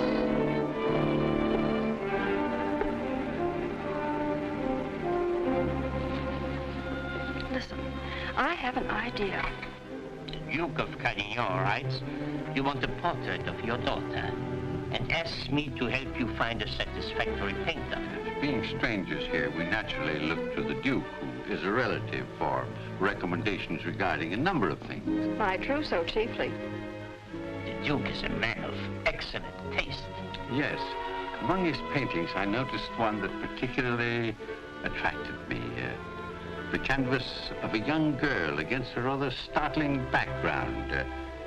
I was wondering if this painter is available. What had the Duke to say of that painter? Unfortunately, we had no opportunity of asking him. You see, we only arrived in Paris last evening, just before the Duke left town.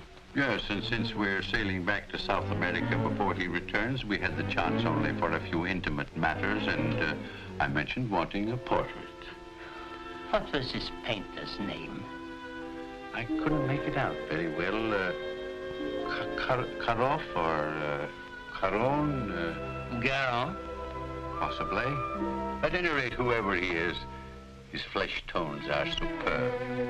It was that which decided me that this is the painter to capture my daughter's subtle beauty. Please, Father. Unfortunately, Monsieur Deschamps, I do not know the painter you have referenced. But surely, Monsieur, for a commission, you could look him up. Rather a good commission. I would know where to find him. But for a commission of 75,000 francs, you could advertise? Advertise.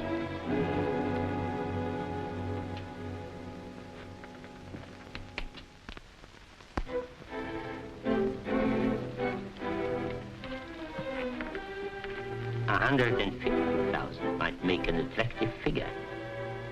Agreed. But mind you, I don't promise I will have success. Well, at least you can try. Oh, by the way, let me give you a little something on account. That isn't necessary. But if I do find this painter, and he turns out to be someone of reputation, painting under a pseudonym, He may not wish to use that name. Whatever name he paints under does not concern me, so long as he is the painter who did the canvas I like so much. It's well to have such matters understood. But it will have to be painted soon. Don't forget, I want to take it with me to South America. I'll do my best. If I have any good news for you, I'll get in touch with you at once. At the Duke's. We will be most grateful to you, Monsieur Lemarte. Thank you.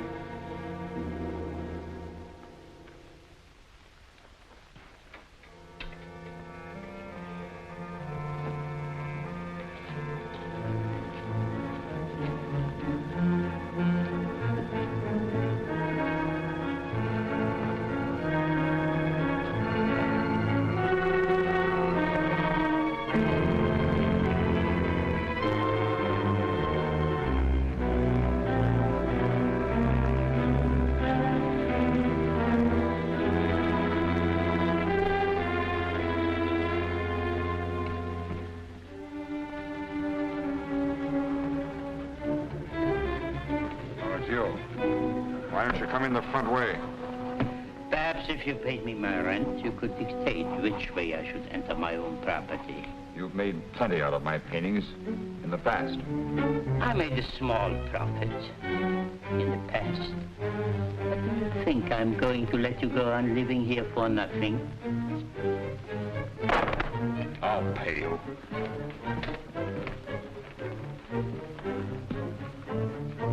What? What you make with your puppet show?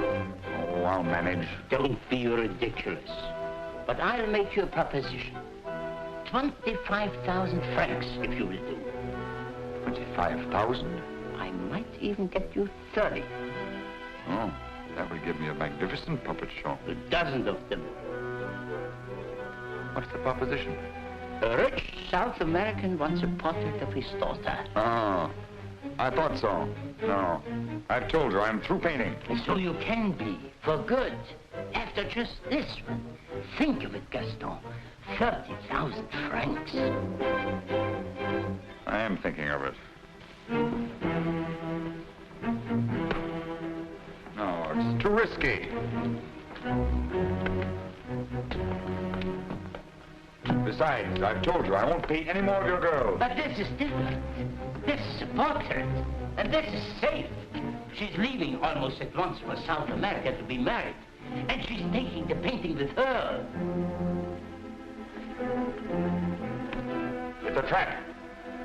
Do you think I would run any further risk? If there's no risk, why shouldn't I paint her at your studio? My studio? Yes. The workroom over your shop. That's all right to paint a portrait in. Why? Yes. So it is. I paint her there or I don't paint her. All right. All right, Gaston. You paint her there. So the shop will be completely surrounded with every possible escape blocked.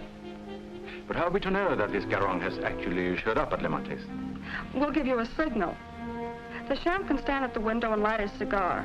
You notice that window at the back of the office. Station someone that can watch the window and relay the signal. But don't enter too soon. Give the painter a chance actually to start painting. That's it. We must have something on canvas as evidence. Perhaps, Francine, you could persuade the painter to demonstrate the background he intends to use. I'll try, surely. The signal will mean only that the artist has arrived and started painting. Yes. I'll leave the timing to you, Renard, but remember, you are also absolutely responsible.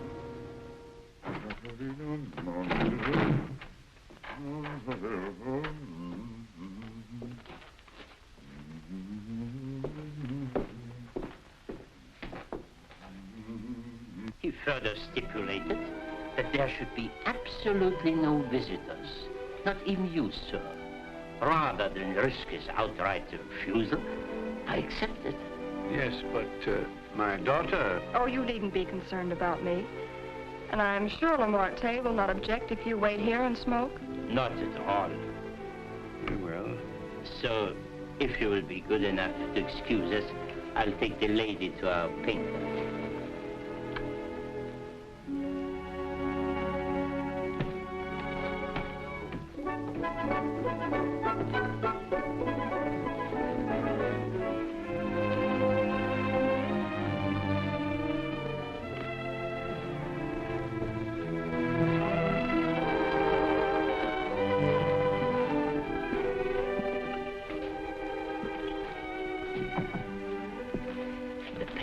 requested that he be permitted to work unobserved.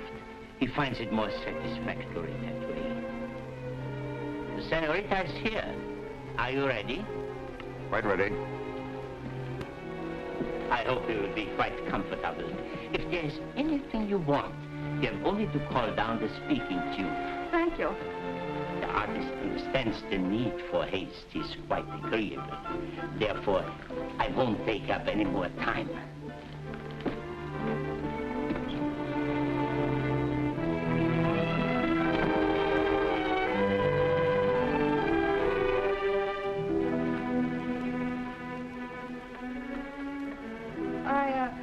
I think you had better pose me. I must ask you to do that yourself. The effect will be more individual.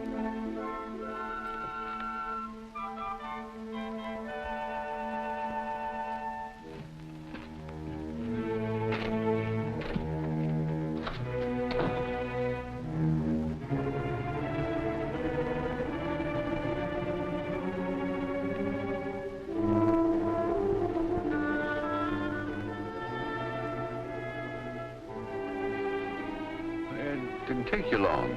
Not too long, I hope. Our painter was ready? He has started. So if you don't mind, we'll get on with our business arrangements. I have brought the cash as you stipulated. For the full amount? 150,000 francs. Good.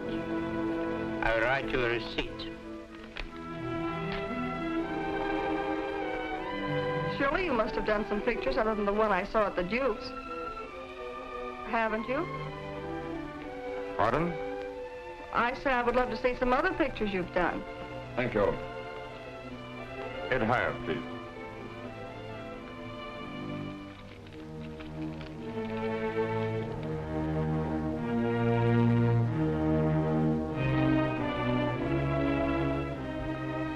Have you a match?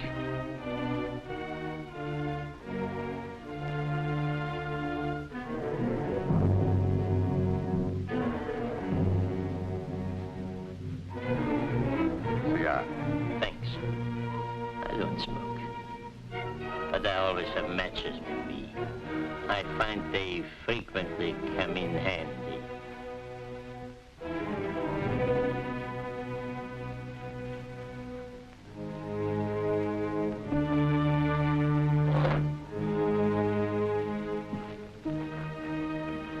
I have some interesting curios back here, if you would like to look at them. But I wouldn't like to tempt prying eyes. I wore this simple dress thinking you might give me an interesting background. I liked particularly the background you gave that girl in the Duke's picture. Do you think you could do one for me like that? I could. You have not lighted your cigar. Eh? Oh, well, I've been smoking a little too much lately, and besides, I got interested in this statue. Good.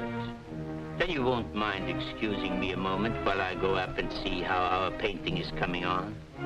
By all means. Go ahead. Don't you think we better? I'll tell you when. But your shoulders. Can't you straighten up? Not so square.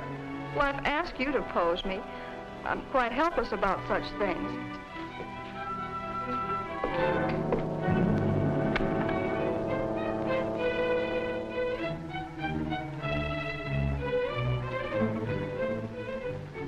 Surely it can't be so difficult for you to be yourself.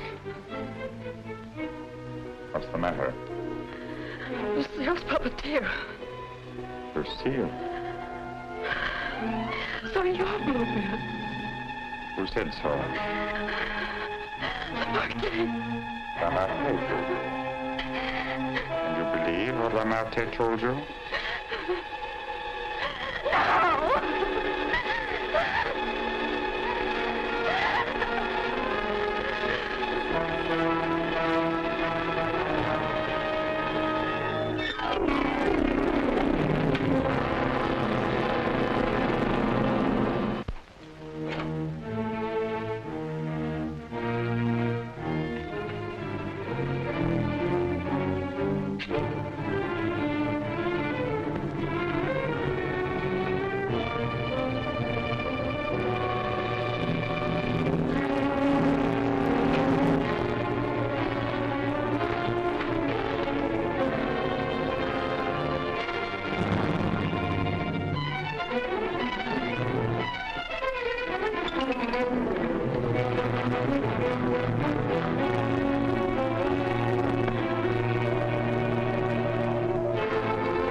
Lamartine,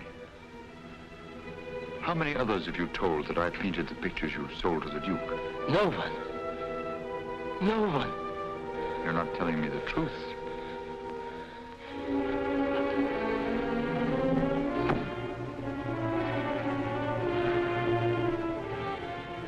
And you were trying to sneak out of here, leaving the blame for this to me as well.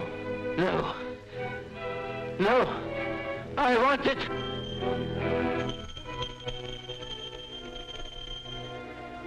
So. And you even had it timed, didn't you? You were going to be gone from here when they got in.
He's finished.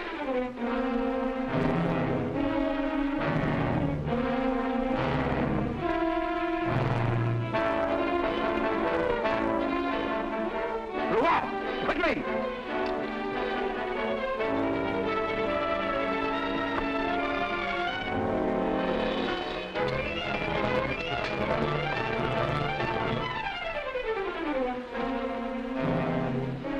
Lamartine? Yes. His death certainly isn't going to help us any. Where's Francine? He took her out there.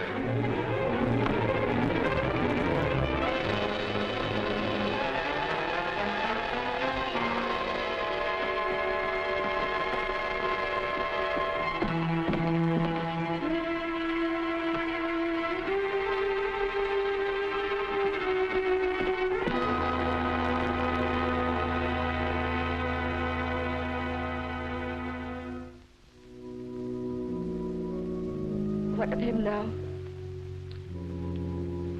We are no closer in capturing him than we were before. Not even that close. Lamartine was the only one that we had to follow. Unless I can find out what happened to that cravat. But I've been all over town, making the rounds at the shops and nothing. A cravat? Yes, this one.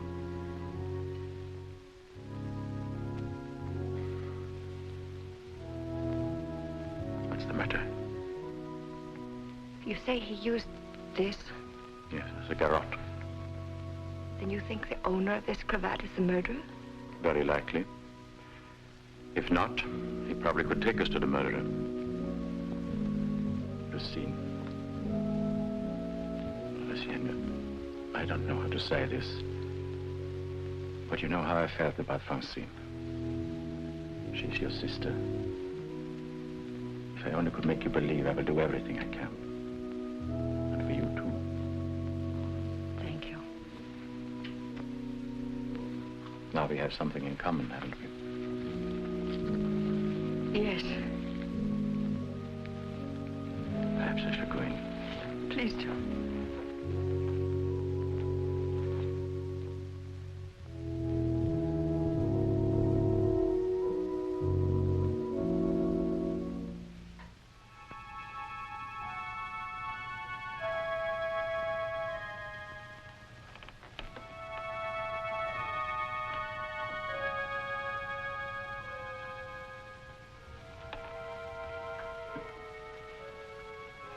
My deepest sympathy. Is that the cravat I mended for you? This? Very likely. What happened to the stitches? It may not be the same one. I have several alike. Several. Half a dozen, maybe, at home in my drawer. May I ask where you got them? In a little shop on the Place de l'Église, I think. Why? I just wondered. It's such unusual material for a cravat. Yes. Fragile.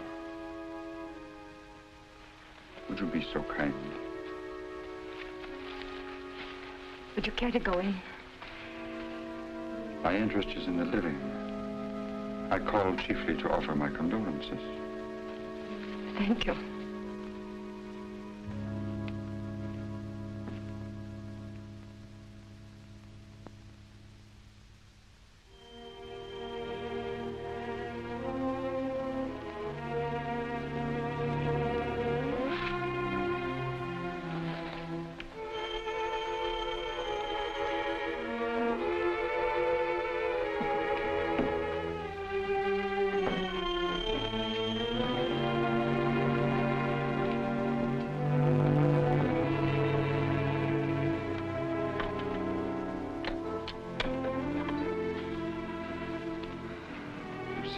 I must see you.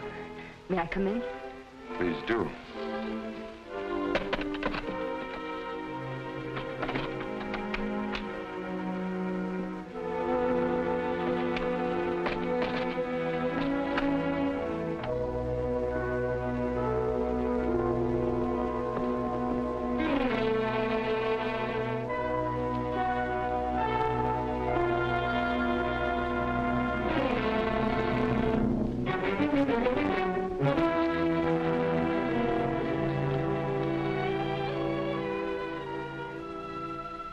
Where's the cravat?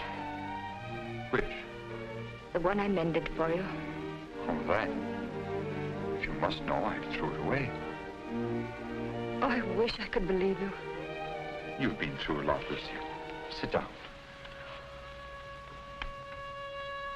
Let me bring you something. Some cognac? Nothing, thank you. Where were you last night?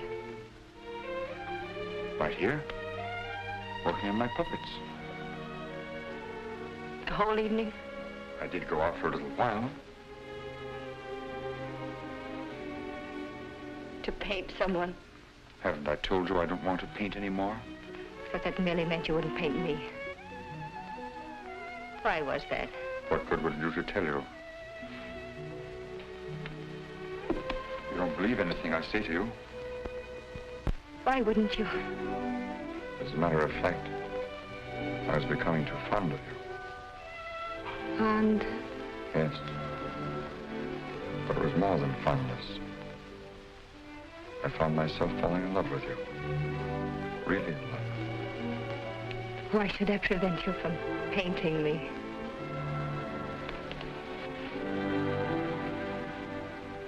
Lucille, I'm going to tell you something no other living person knows. Then maybe you'll understand how much I do love you. And why I don't want to paint you.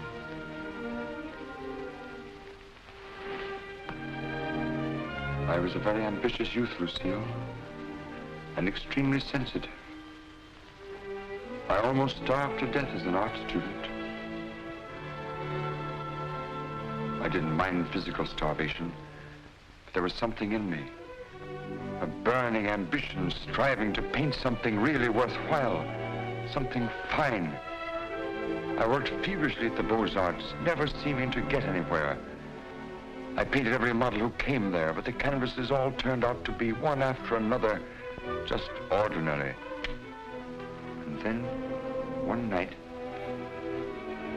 as I was going home to my garret, I came across a girl. She collapsed. I didn't know what to do. My garret was close by. I carried her there. I took care of her as best I could. I had little money, barely enough for my paints. She needed nourishment or she would have died. Somehow I managed to get her the things she needed.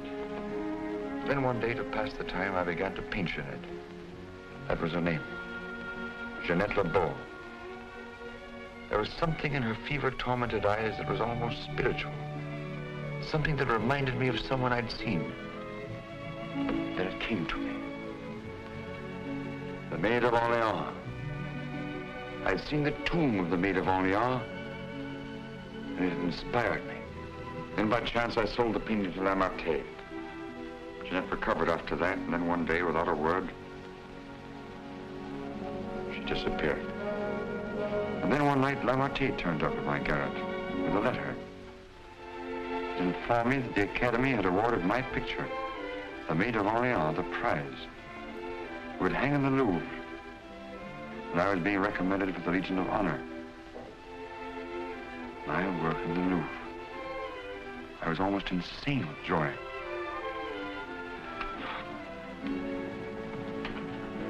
Quite naturally, I wanted to share my happiness with the one who was chiefly responsible for it, Jeanette. I went looking for her, searching everywhere. At last, I traced her through the doctor I'd called in for her. He gave me her address. I went there. Outside her door, I heard laughter. But what laughter? Then, it was then I really saw her. She invited me in. But she wasn't the same Jeanette.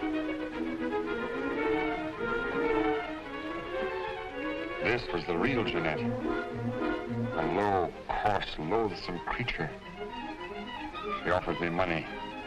I suppose she thought she could repay me with money. Suddenly, the sight of that Jeanette did something to me. Something indescribably infuriating.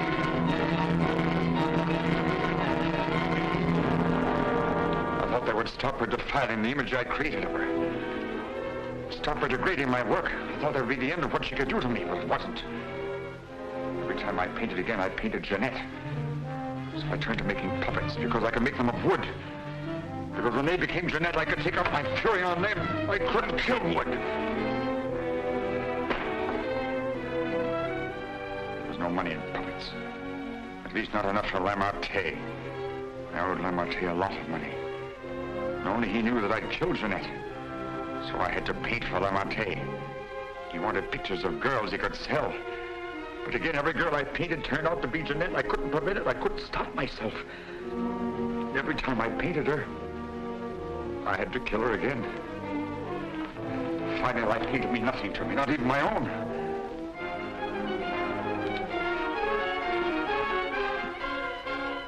And I saw you. In you, I knew I had found what I'd missed in my existence. What I'd thought I might find in Jeanette and didn't.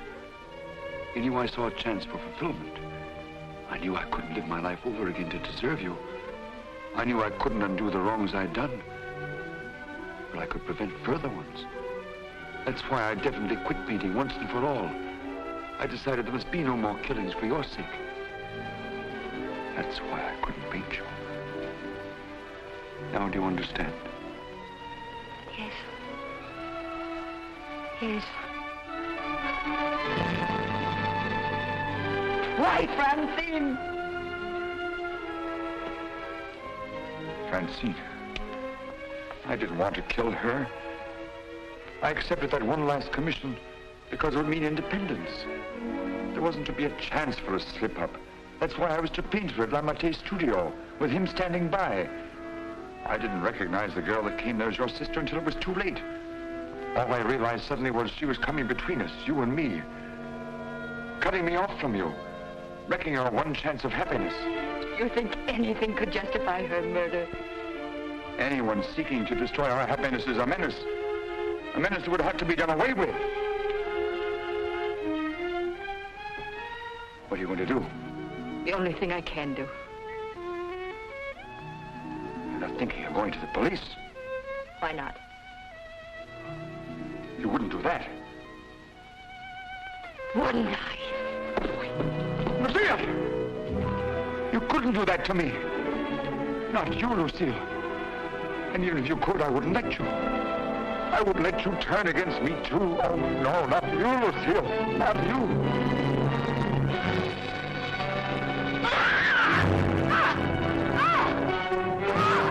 Smash in the door. Quickly. All right. Let's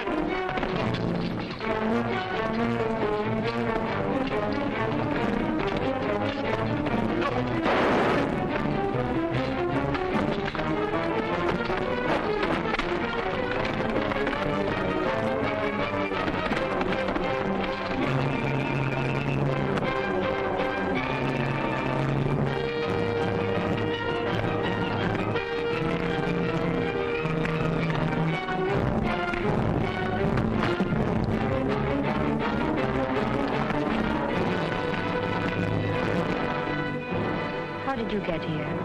I followed you. I saw when you looked at that cravat that you had some idea.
Carlson.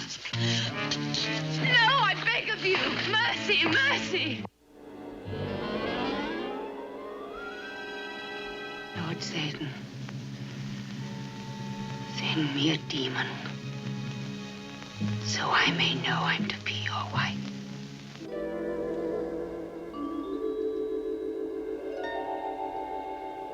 I want to help save your soul so you can join me in the glories of hell. No, never.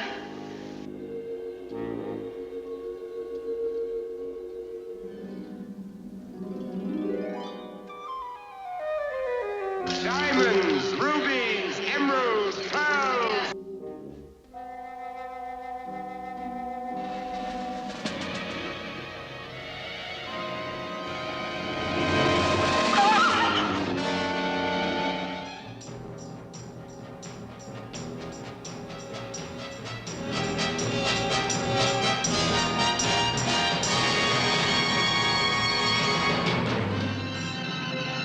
Each man creates his own heaven, his own hell.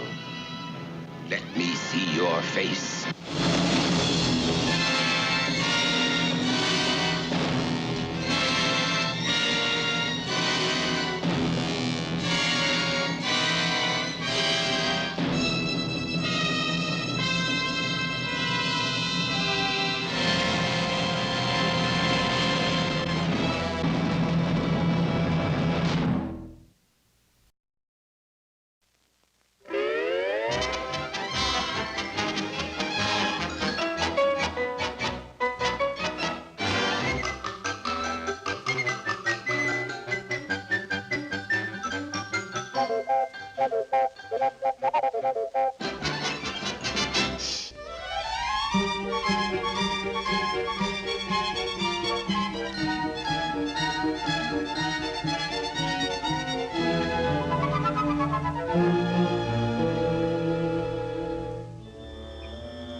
How do you like that?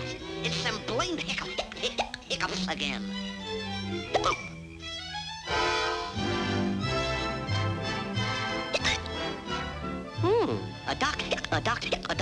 A physician. Yeah, he can't cure the hiccups, though.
Dr. Jekyll, a duck. Calling Dr. Jekyll, a duck. Calling Dr. Hey, jerk! Yes?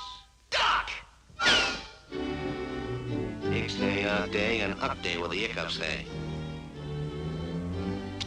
Oh, a customer, a patient. I'll be right out.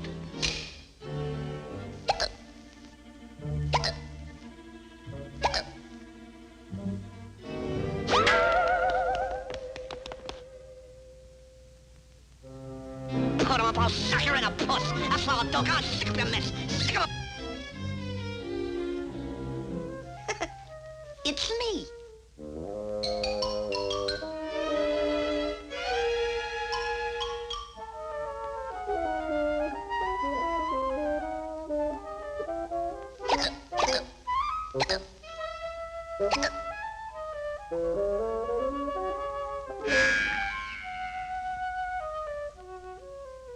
Hey, what's your big idea? You can't do this to me, I tell you.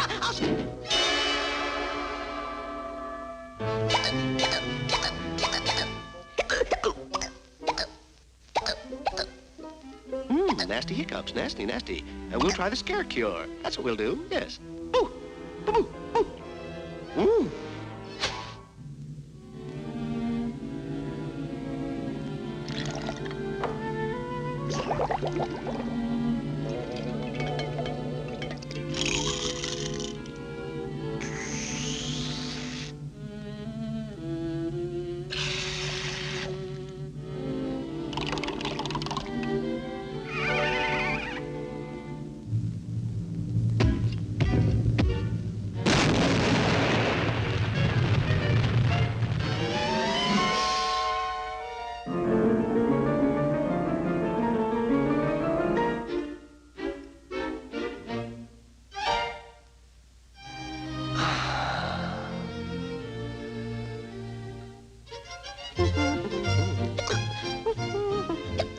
Hey, where'd the little guy go, chum? Say, who are you? I'm Chloe. Unless you and me wrestle. Chloe? Happy birthday to you. Happy birthday to you. Happy birthday, dear Chloe. Happy birthday to you. Stop. Signed, Frankenstein. That'll be 36 cents, please.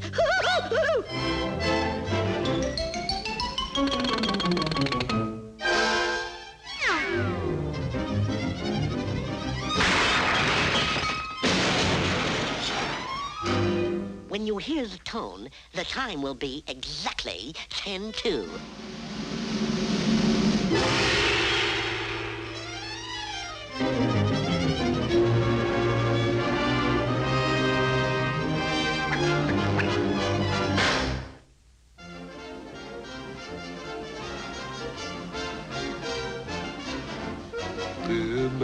cooking with gas.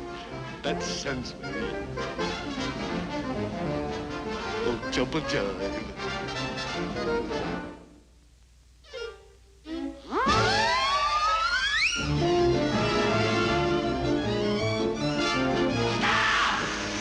Stop that lazy, sluggish feeling, Trump. There they go! It's Rosa Day. No, it's some... Hey, Doc. What's cooking? Sweet love. Bazooka suitor.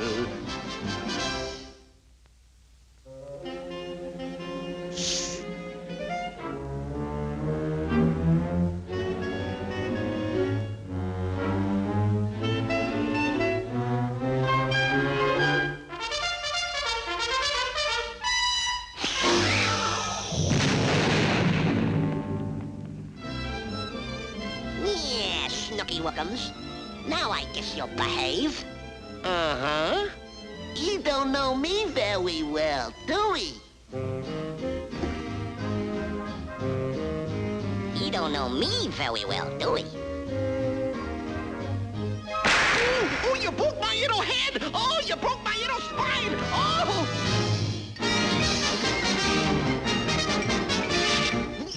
That's all, folks.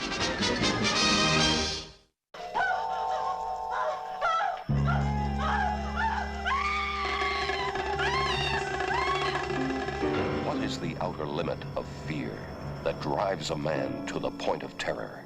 To be somebody. That's all I've ever wanted. And I'll do anything to get it. This is what I am, and what I'll always be. A drifter of the heart, until love changes me. Did you ever hear of National Records? Sure. We're the biggest. Well, that's me. We're married, very married. You have an obligation to me. And you have one to me, one which you are incapable of fulfilling. Starting tomorrow, you're in my hands. Why wait until tomorrow? When does a desperate man pass the point of no return and reach the point of terror? You better be careful. You know Martin's a very jealous man. Martin's a wheelchair. And whose fault is that? A terrifying secret hidden behind the sensual face of pleasure. Life beats turning into love beats. A film about evil and passions that could only lead to the point of terror.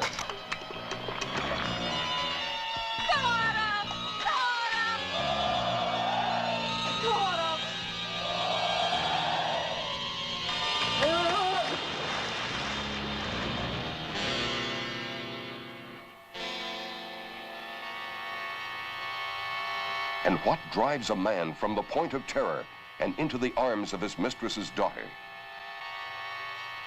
Where's Helene? Sleeping. Mother? If you can stand the shock of the dark side of fear, you must see Point of Terror.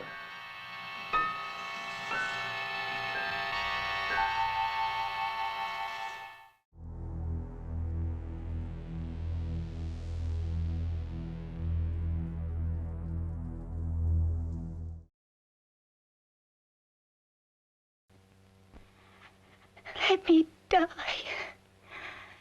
Let me die.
I should have known he was as good as dead when they wheeled him in.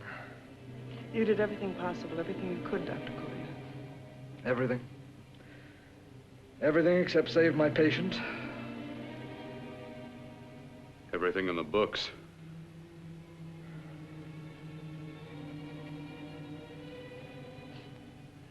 Now, Dad, do I have permission to take over and try things my way? The operating room is no place to experiment. He's dead. I can't do any harm. Very well. The corpse is yours.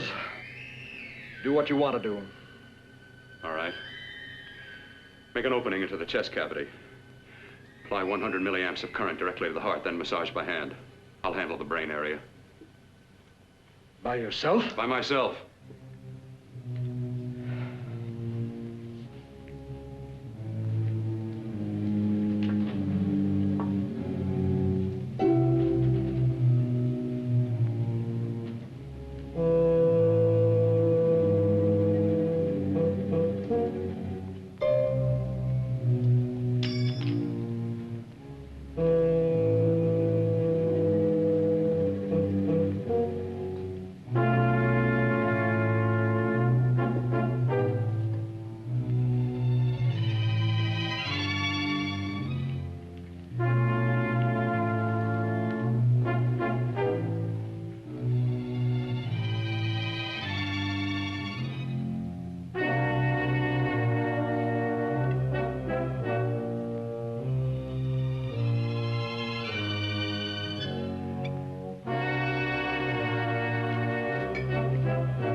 Got to work fast, if it isn't too late. You talk as if he's still alive. He is.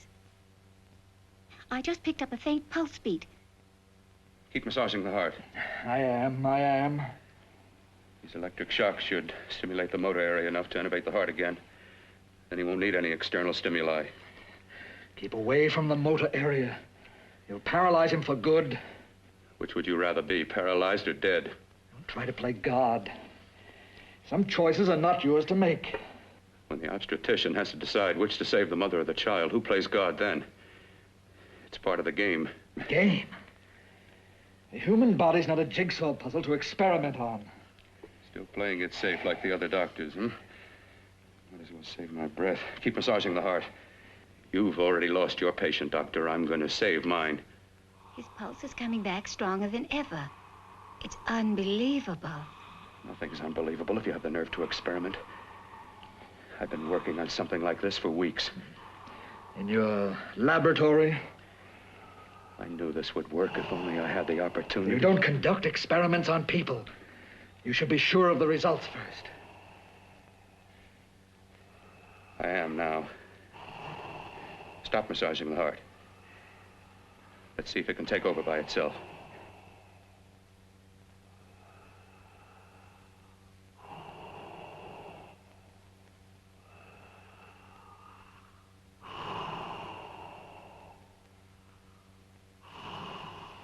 All right.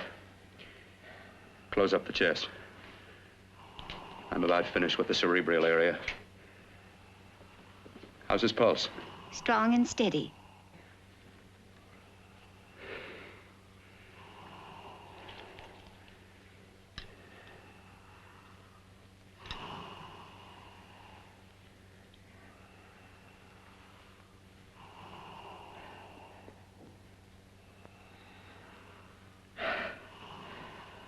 You did perform a miracle. I may not approve of your methods, but I am proud of your results.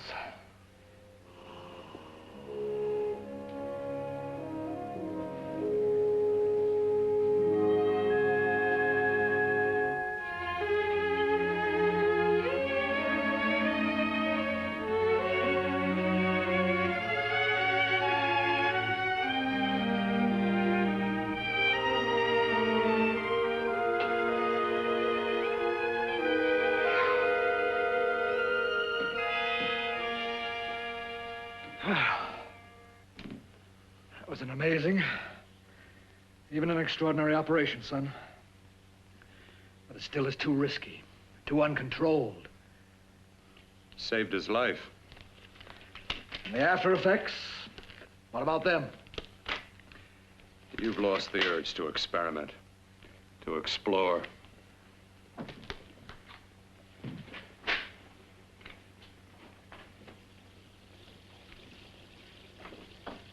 You don't explore on people. Before you put a scalpel to one, an operation like this needs testing under every condition. Over and over again. Rabbits, mice, monkeys, not people. That man who should be dead now won't think so. There's more to surgery than just being a carpenter to patch up walls or a plumber to drain pipes. Our bodies are capable of adjusting in ways we've hardly dreamt of. If we can only find the key. I'm so close now, so very close. The key to what? Complete transplantations. To be able to transplant limbs and organs. To be able to replace diseased and damaged parts of the body as easily as we replace eye corneas now. So that the new parts will join together as though they were born there. It can't be done. It can be done.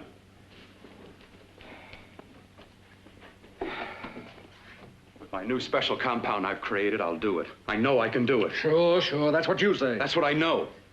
I know I'm close.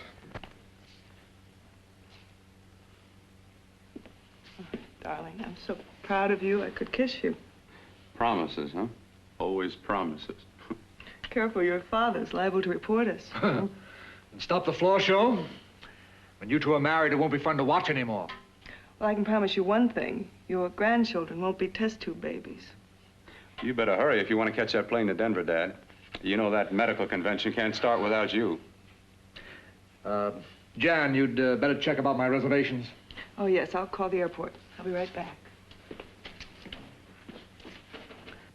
Bill, the line between scientific genius and obsessive fanaticism is a thin one. Now, I want you on the right side of it. If I don't experiment, how can I hope to perform operations like the one you almost messed up? But I can't cover up for you anymore. The superintendent had it out with me. He thinks it's you who's been stealing those limbs from the amputee operations. So what if it is? I've got to have limbs for my transplant experiments. Test and experiment, test and experiment. Yes, but limbs and organs taken from people. I've got to have them to work with. Sure, I've made a few mistakes, but I've learned from them. I've learned. Your reservations are all set. 3:30 takeoff. Well, what have you two planned for the weekend? Oh, nothing much. It's a quiet weekend. You sure you're not going up to the country house? You're always sneaking off up there. The place gives me the creeps. I should have sold it when your mother died. You can't sell that place. Well, I mean, it's nice to get away from the city. I can work without anyone snooping around. You spend too much time up there. All right, I'll see you both in a few days. Got to clean up and get out of here. Fine operation or not, Bill, you're walking on thin ice. Don't go too far.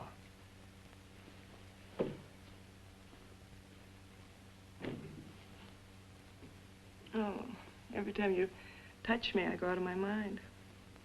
I want to kiss you. Bill, I want to get married. I can't stand not having you. You've been wonderful. Oh, I'd rather be a bride. In a few more weeks. And nothing will keep us apart. We'll be together.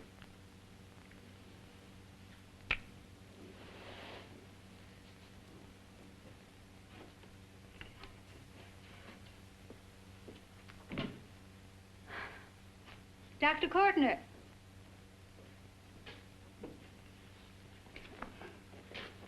I'm so glad you're here. I was afraid you'd gotten away. There was a very important phone message that came to you. It sounded quite urgent. I've been looking everywhere. It was from a man called Kurt.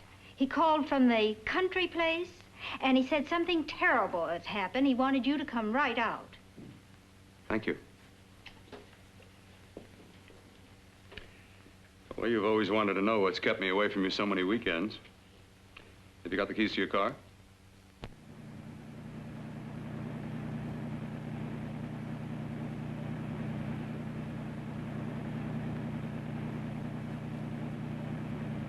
Why haven't you ever taken me up here before? Because the things I'm working on don't need an audience. That telephone call. What about it? All right, all right. Hold off the questions. Why the mystery, Bill? What's it all about? We'll be there soon enough. You'll see. I've got to hurry.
Frank, for God's sake, open the door. I'm coming.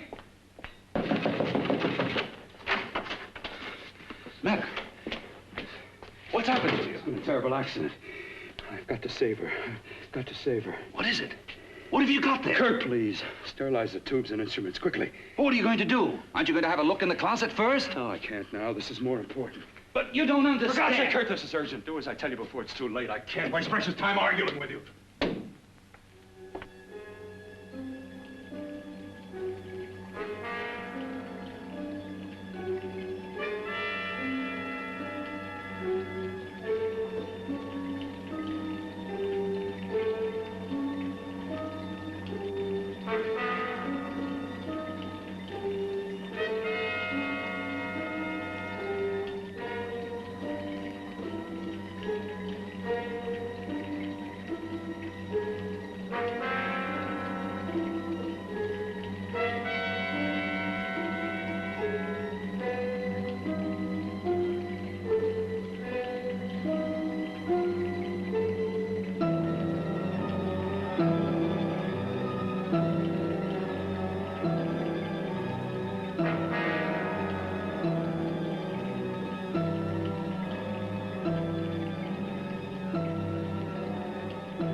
Eyelids.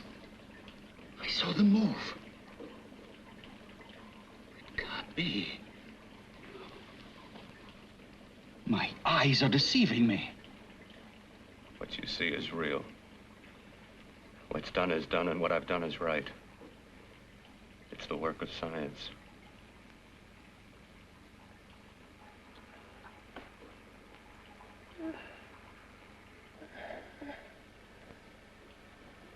I remember fire. Burning.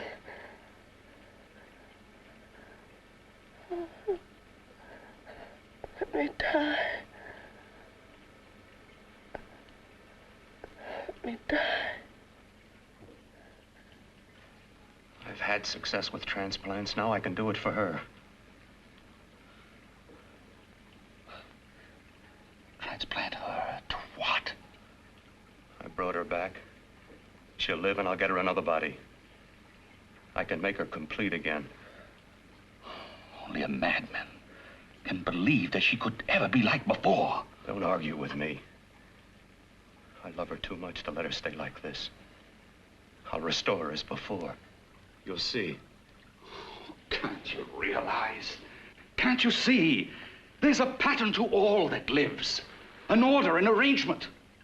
She had a heart and a brain, and her spirit was in both, not in one or the other. No. I'll give her a brain and a heart. Yes, and what of her soul? You say you love her, and you can remember her love for you. Then how can you make of her an experiment of horror? All the skill and science I possess was meant for this. Life has a pattern. The whole pattern of my life is shaping itself to save her now. Then you intend to go through with it? Yes. Sleep, my darling. Rest and grow stronger.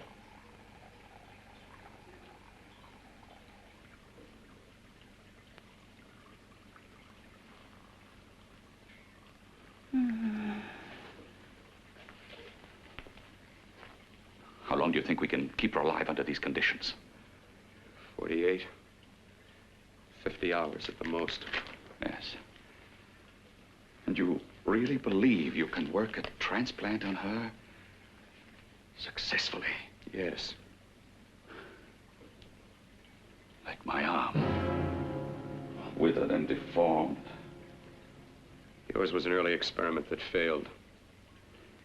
With her, I'm using my new adreno serum. Must work. I've got to go now. If the police or anyone call, tell them you don't know anything about it. I don't think anyone will trace us here because her body was burned in the wreckage. Yes, of course, of course. Look, Bill, before you go, do have a look in that closet. It's the reason why I called you up here.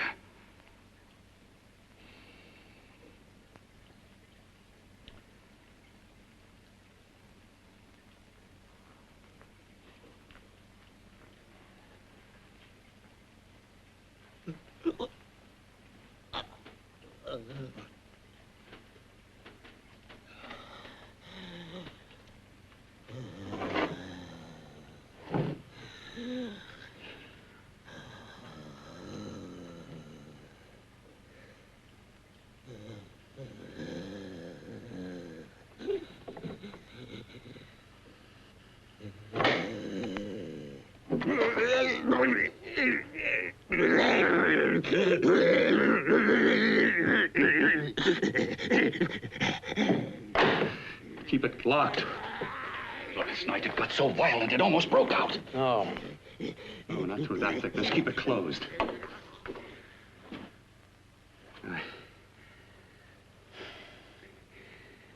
got to think about her now. I've got to find her a body. How are you going to go about getting one?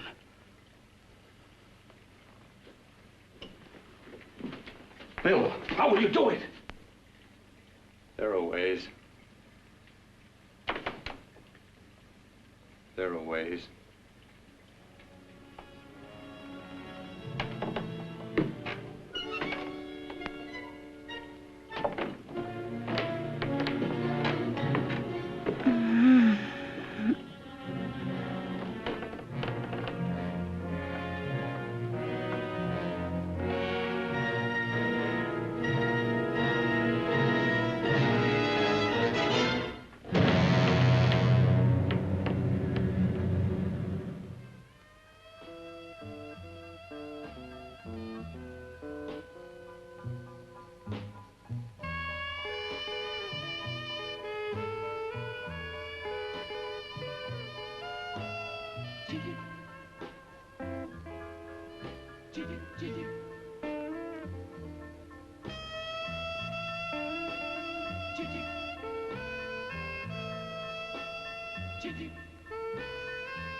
What took you so long? What made you think I'd come? You know a good thing when you see it. Yeah, there was plenty to see. I liked your act. Is that all you liked? Well, your costume, what there was of it, was interesting. Is that all? The rest of the equipment is standard. But, the arrangement is pretty special. You know, tourists just looking at the sights. What are you doing here? Slumming? Well, I get my allowance once a week. Okay, if you're so loaded, you pay for the drinks. I already did. Are you hustling for the house? I hustle for myself. I'm the leading lady around here. I can sit with the squares out front, or I can relax back here with my friends. I'll bet you don't have an enemy in the world. Hmm?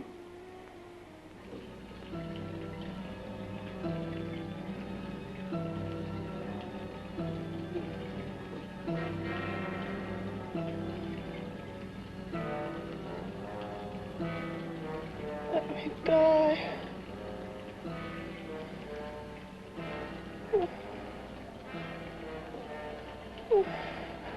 Let me die.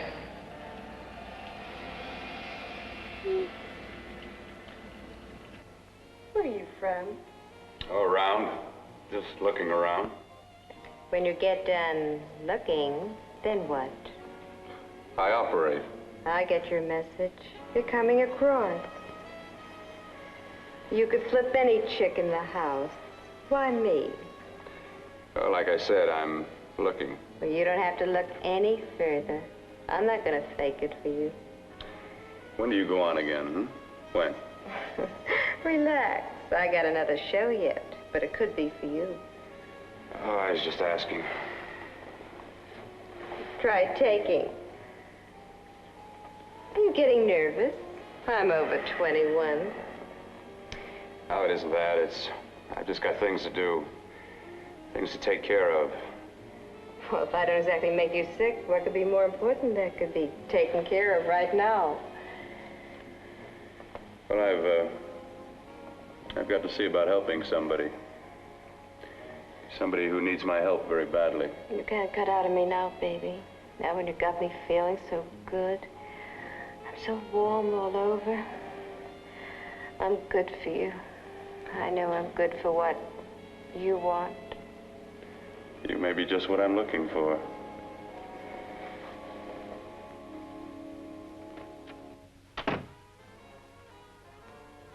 You've got your nerve. Oh, look who's talking. Why'd you haul your beat-up body back to the bar with the rest of the flies? Keep your G-string on. I only came in here to change my clothes. I got admission. Now I'd like to see the rest of the show. Come back in half an hour and maybe you will. Get lost. Hi, lover boy. I see you've met the queen. Hey. Come here, don't hide. You know, you've got the kind of face a girl doesn't mind looking at. Even out front, all the other girls are asking about you. Get out of here. Choose company. Three's a crowd. Who's to tell me to blow if I don't want to? This here's my dressing room, too. Remember? It kills her to see me make time. You're the only thing that's going to be made around here tonight. Honey. Eat your heart out. Yeah. Yeah. Yeah, well, I'd better be going, hmm? What for? Look what you've done. You come busting with your 2 cents. Let me see you later. I'll make everything up to you. I swear I will. Yeah. Come on back later. I'll remember you. Yeah, that's what I'm afraid of.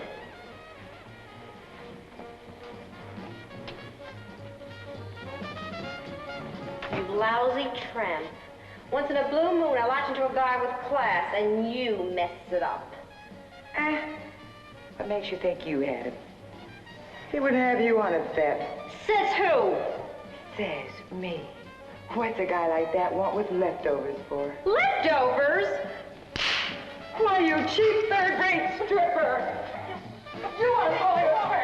You cheap bleeding! Let go! You had pulled. Oh, well, there.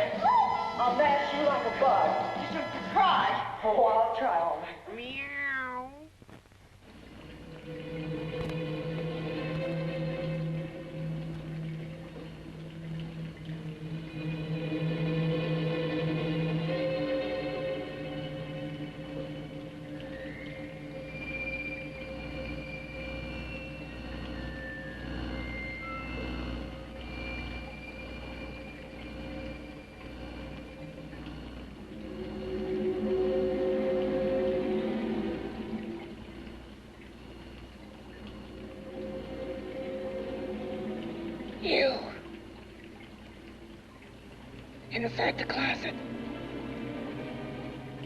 What has he done to you?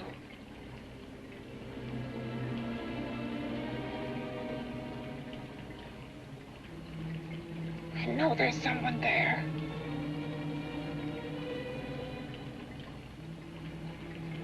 Knock once if you hear me.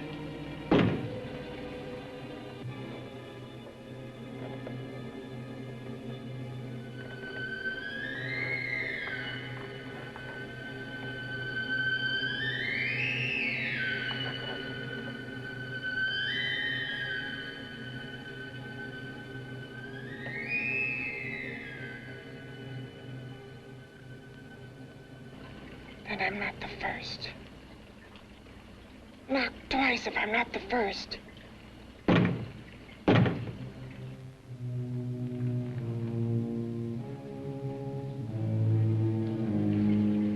He should have let me die.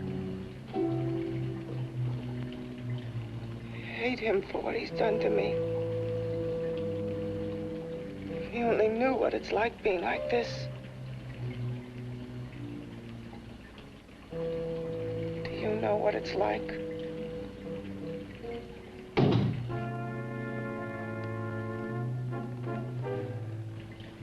Together we could have revenge. You want revenge?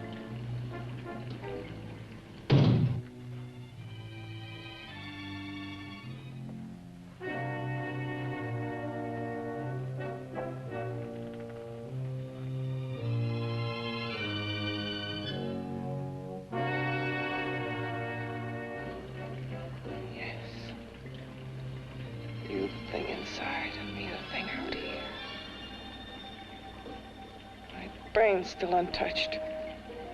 And his keeping me alive has given me a power he didn't count on.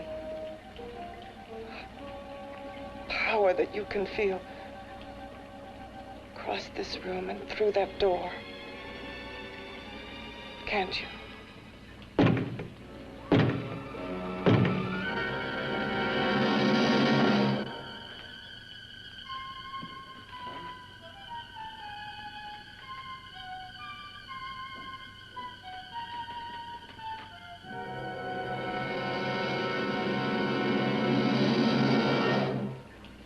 Together, we're both more than things. We're a power as hideous as our deformities. Together, we'll wreak our revenge. I shall create power, and you will enforce it. You, the thing inside. Me, the thing out here.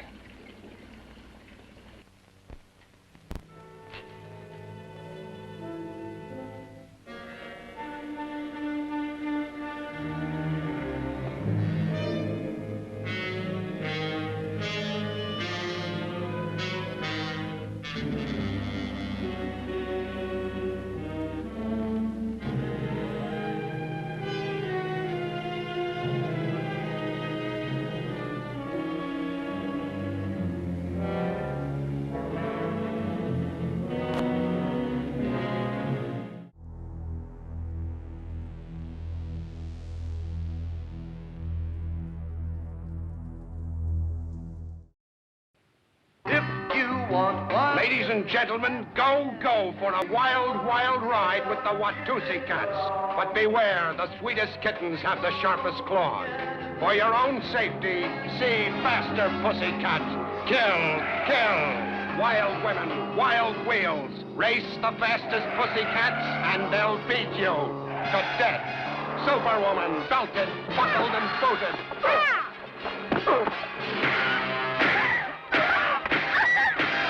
Yourself on this kid and hanging yourself for nothing. For nothing? It's got nothing to do with the money. She is the money. Jack and Jill, they make the mafia look like brownies.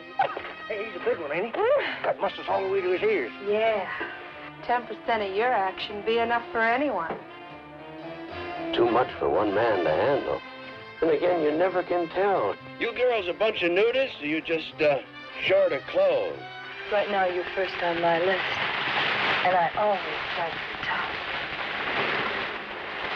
You've only got one channel. And your channel's busy tuning in outside. You really should be AM and FM. So who do I get to take care of? The muscle mass? You got 2 of everything. And some left over. You did want. You wanted big. Breast or thigh, darling? Why don't you take one of each, son? They both look tender. He's got a big motor to feed. I'll give you heaps it is. My motor never runs out, baby. Sit down. You were too rough the last time. All right, here's how it works. Everybody's got to go.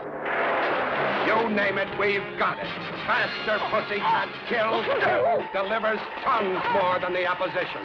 Unladylike karate chops, ungentlemanly haymakers, spirited gymnastics, corrective table etiquette, sandbox jousting, or a muscle-bound cat wrestling with a roaring sports car that's intent upon squashing him like a grape. Bizarre kidney and chassis-rattling chases, and for the first time on the screen, a hay-making, belly-busting, karate-chopping, judo-flipping fight to end them all. Superwoman against man. The prize, life itself. Slashing, tackling, gouging, hacking, flipping, belting, smashing, and blasting. Muscle to muscle, bone to bone. For an incredible evening's entertainment, a film so totally satisfying, see Russ Meyer's Faster Pussycat. Kill, kill.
What's locked behind that door?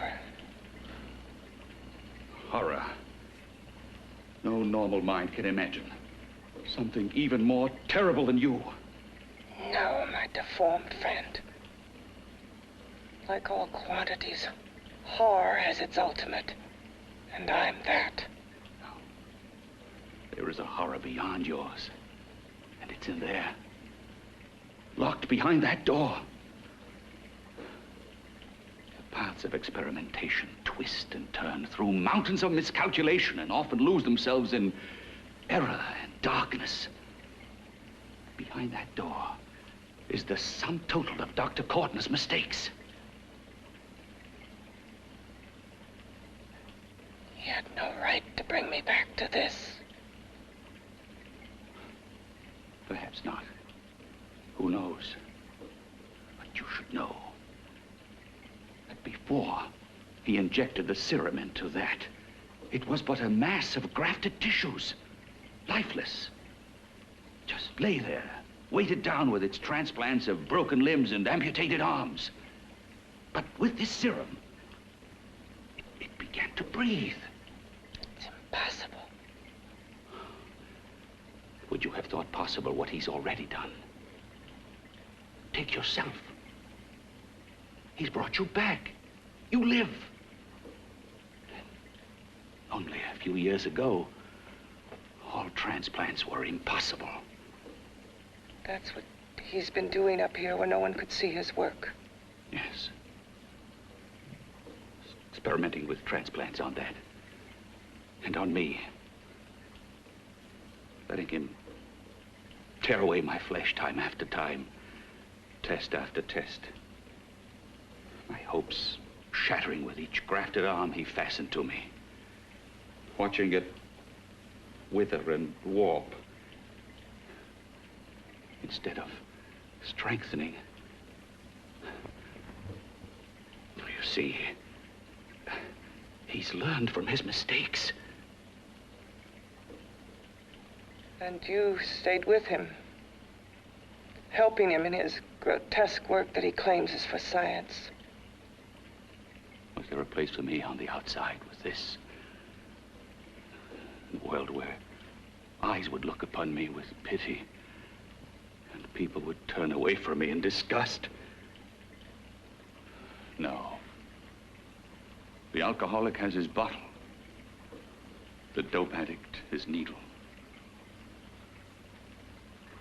I had my research. I used to be a surgeon. It was my life. And one night in the laboratory there was an accident. They had to amputate my arm.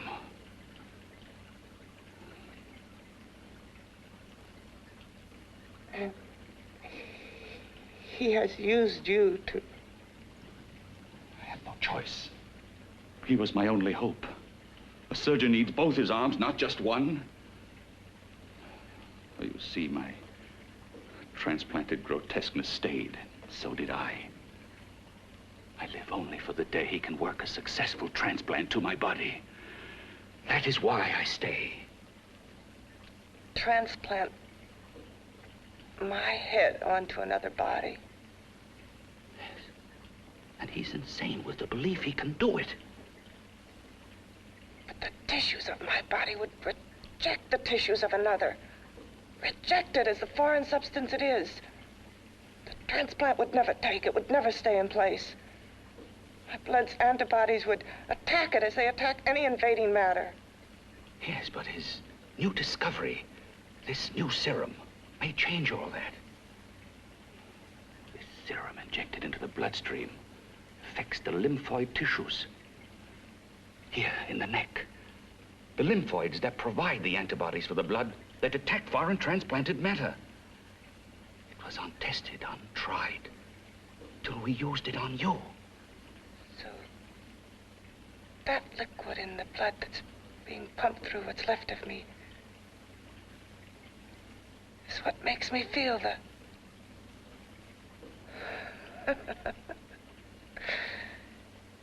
He may produce results he didn't ask for. Results? You mean like this? Results more terrible than your arm of relative beauty. Results of power. Of magnitude. Power? What power? Can't you see that you're at the mercy of every element of the universe? How can you speak of power? I have a power. This liquid that he's pumped into me. My brain burns with it. That thing inside an iron touch. Want me to prove it? You can prove nothing. You're powerless. I'll show you how powerless I am. You. Behind that door.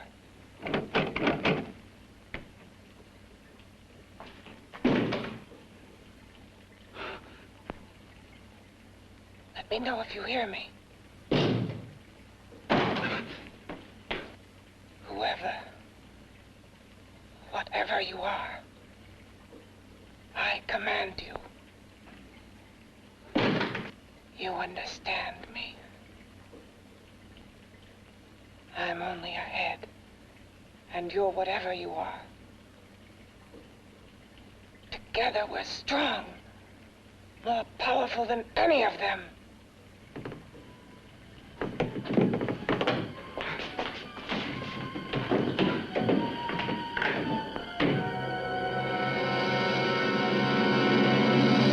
What are you running from? What's wrong with you?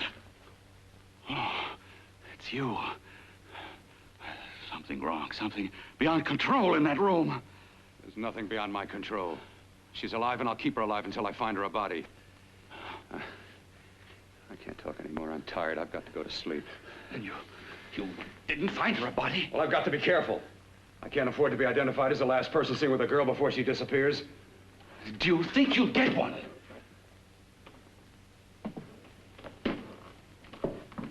There are many things left for tomorrow.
I was about to call a cop the way you were looking me over. How have you been, Bill? Oh, just fine, Donna. I haven't seen you for quite a while. Too long. I'm still waiting for that call you once promised me. Well, you know how it is with interns. All work.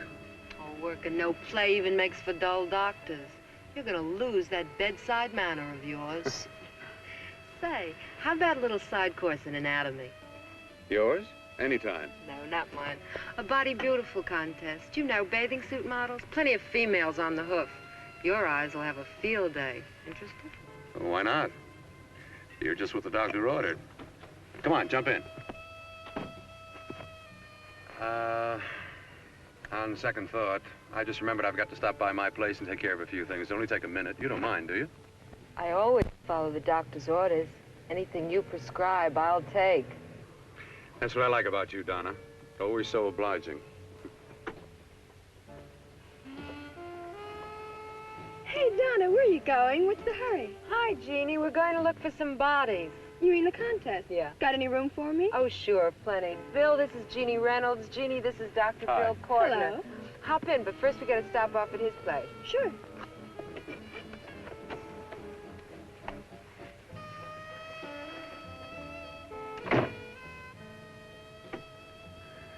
Well, as a matter of fact, that can wait.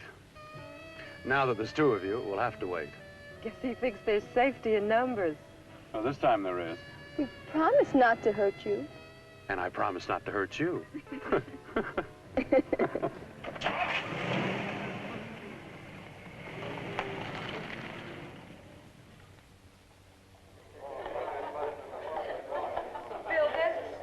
looks fine.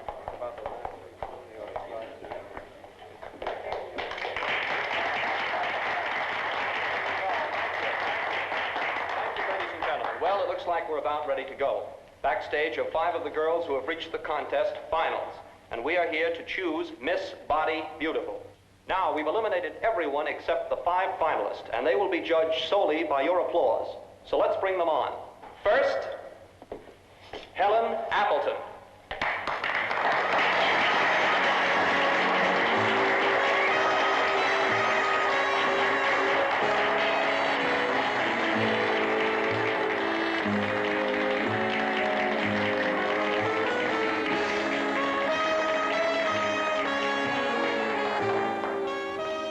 Betty Brockton.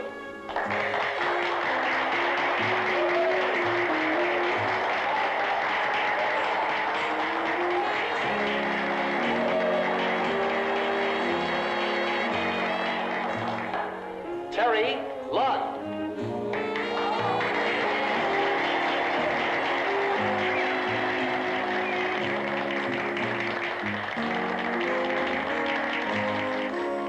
Peggy Howard.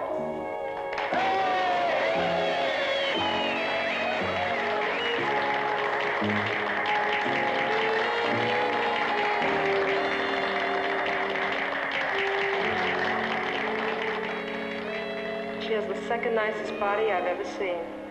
Second to you? No, another girl, a figure model. You remember that one in school years ago? The one who had the accident. Oh, yeah. Doris, Doris Powell. Yeah, she's still around? Few people see her nowadays. She just stays in her studio posing for art classes and camera bugs. Figure model. Poses for art classes. The nicest body she's ever seen. The nicest body. Maybe this is the one. She's got to be. I can keep Jan alive only for a few more hours. I've got to find her a body.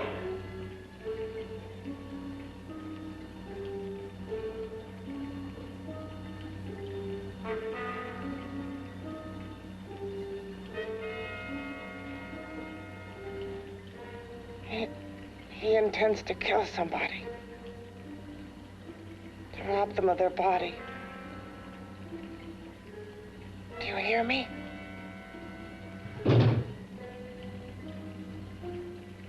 Yes, you hear me. You know how Bill's egotism drives him on and on. To infamy upon infamy. Can good ever be born of evil?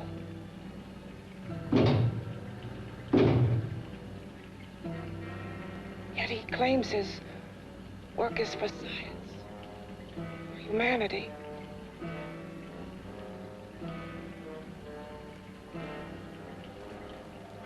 To be joined to flesh not your own. What's human in this? Of how you must exist, locked behind that door. We've got to stop him.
Okay, boys, I've had it for tonight. Come on, baby, one more. Just one more, please. Another 5 minutes, baby. Time's just about up anyway. Okay.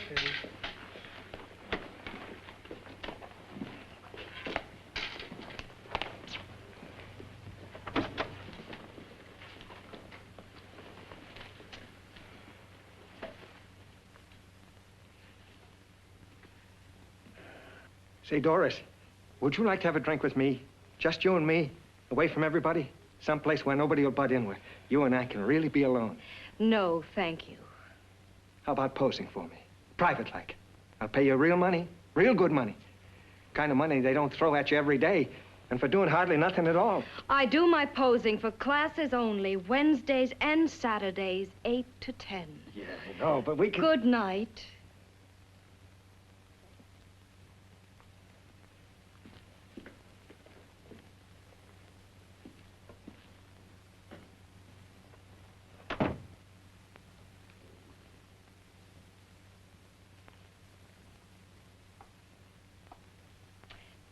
see it all, mister. The show's over. Next time, bring a camera and buy a ticket. I'm not running a charity. You don't remember me, do you, Doris? Every guy on the make gives me that same tired line. I'm Bill Courtner. Bill Courtner. Long time ago, that fight. You almost tore that wise guy apart for making fun of me. After my accident. Look, can't we go somewhere and talk? No, I don't date men. Because I pose like I do. Your mind works overtime. You get ideas. You're all alike. Oh, not all of us. I'm not on the make for you. Okay, so maybe you're better than most. Maybe not. I still hate all men. I hate them for what one did to me once. Have you forgotten? Well, have you? No, I haven't forgotten. Well, neither have I. I carry the memory around with me. But you can't hide yourself away here forever, posing bare in front of a bunch of neurotics. Listen, Galahad. I trusted a man once, all the way. What did it get me? He gets his head full of jealous lies, and I get... You've got to forget what How happened. can I forget? I carry the memory around with me.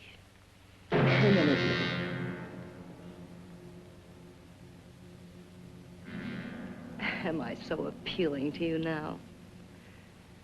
Still so interested? Doesn't it make you sick?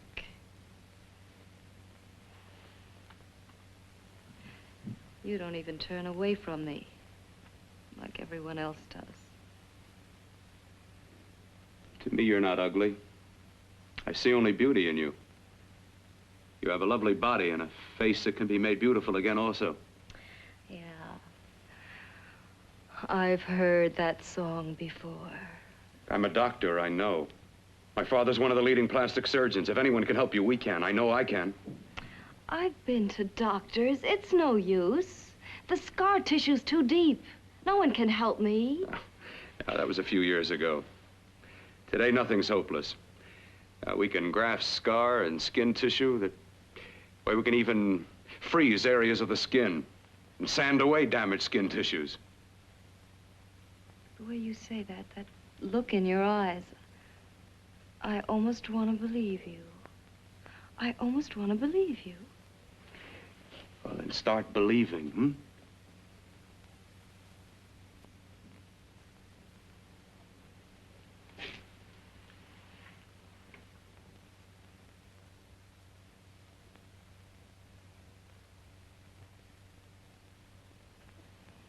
Even if your father could help me, I couldn't pay him the kind of money it would take. Don't talk about money. He does a lot of work without any charge. Why should you want to do this for me? What's in it for you? I'm going to make your face beautiful again. Cut it off and give your body away.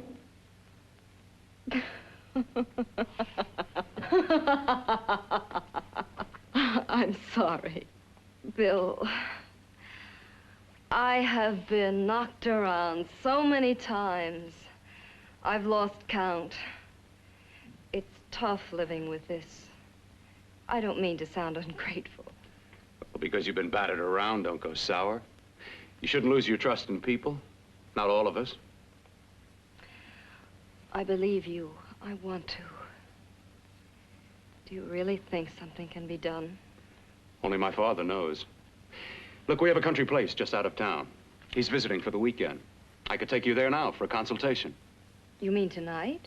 Well, if you'd rather wait till he comes back, if he comes back. No. I mean, he wouldn't be annoyed being bothered with me so late at night. Well, you let me do the worrying, hmm? I'll do anything that'll help me get rid of this face. Well, that's where I come in. Remember the last time I helped you? Where are you going? Who are you calling? My girlfriend. I want to tell her the news. Before you know what the verdict's going to be? You're right. I shouldn't talk until I know what's going to happen. My girlfriend, she's supposed to drop in later. I'll have to leave her a note or something. Well, just tell her you'll see you later. Otherwise, she'll ask a lot of nosy questions. We want to be sure first. Just throw something on, huh? I'll be with you in a minute.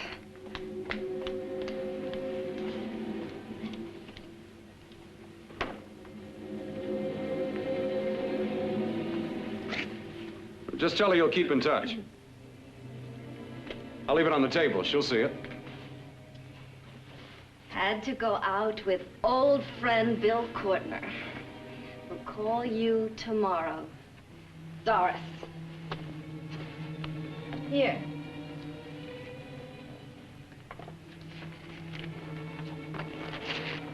I'll leave it on the lamp. She'll see it, won't she? That's the first place she'll look. I'll leave the lights on for her.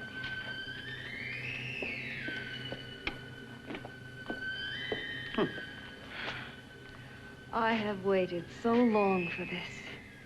So have I.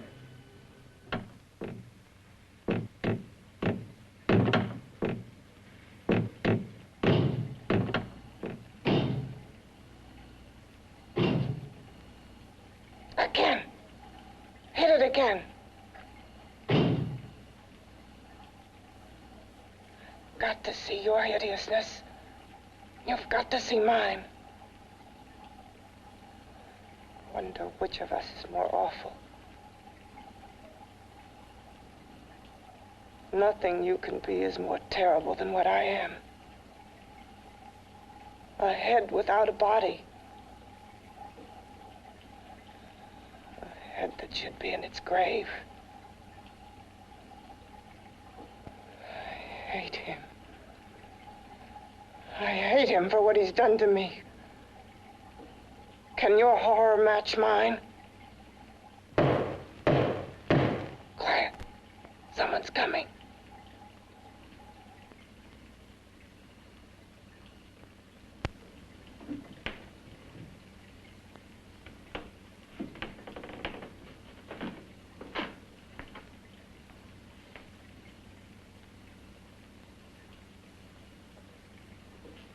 I have come to feed your friend.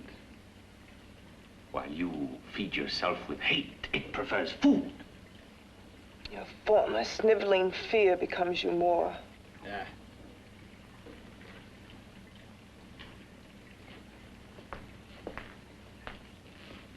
What makes you think I'm afraid of what's in there? Or of you? A mere head in search of a body. People fear what they don't understand and what they can't see. What are you talking about? You're nothing but a freak of life. And a freak of death. Why should I be afraid of a few knocks on a door? But last night you ran. You were afraid of what you imagined lay behind that door. I? Imagined? It was I who helped graft together the bits and pieces that were stolen from the hospital. An amputated arm, a leg, a torso. It was I who helped piece them together like a monstrous jigsaw puzzle. And that same medicine that he's fed to me to activate my lymphoid tissues. Has he fed it to that? No. No, on that he used an earlier formula. It wasn't as successful as the serum he's using on you, but it was enough to allow the transplants to take. If your experiment is successful, then it'll be my turn. And what else has happened to it? Mean what else? Well, it's mutated some, of course. It's changed considerably. Why don't you open the door? And we'll both see how it's changed. Listen, you. I warn you. You better stop pestering me, do you hear? I'm getting fed up with you and your insidious talk. He should have cut out your tongue while he was at it. Afraid? Afraid of whom? Of you? No. Not anymore. But of it. nor of it.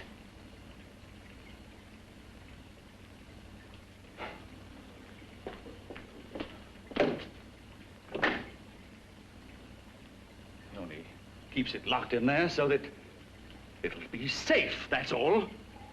Safe? From me?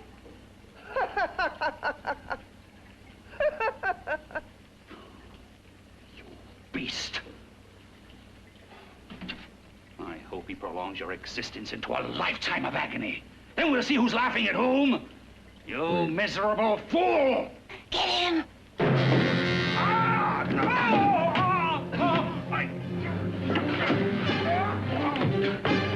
Get him!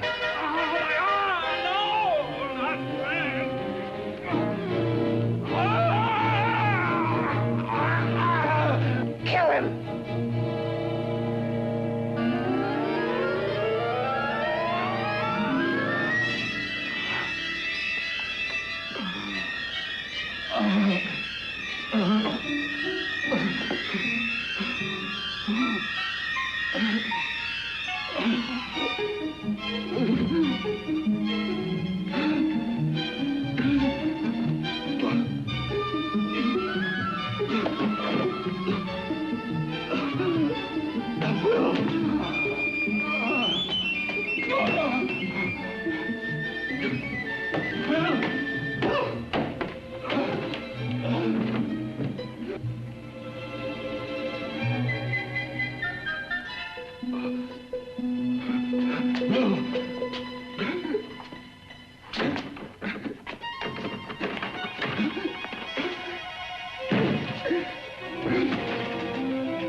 You and your father live here?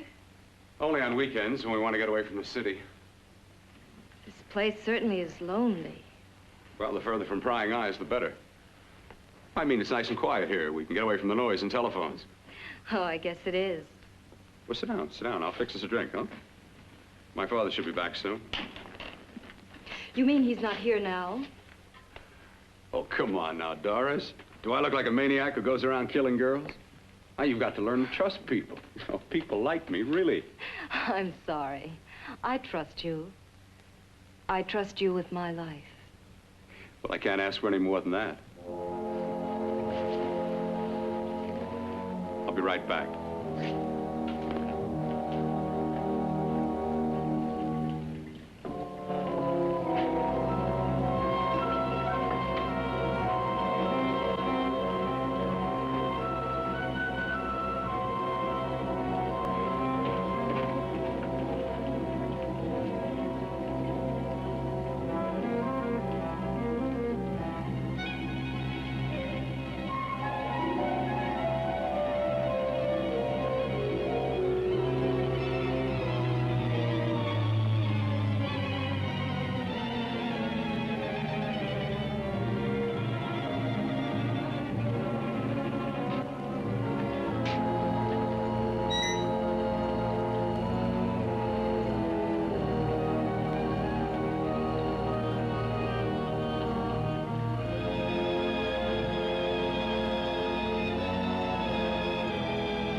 beginning to think you'd forgotten about me. Forgotten you?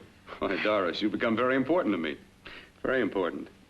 I put a little water in it so it wouldn't be too strong for you. Fine. I'm not a very heavy drinker. Neither am I. Well, here's to your future, whatever it may be. I'll drink to that.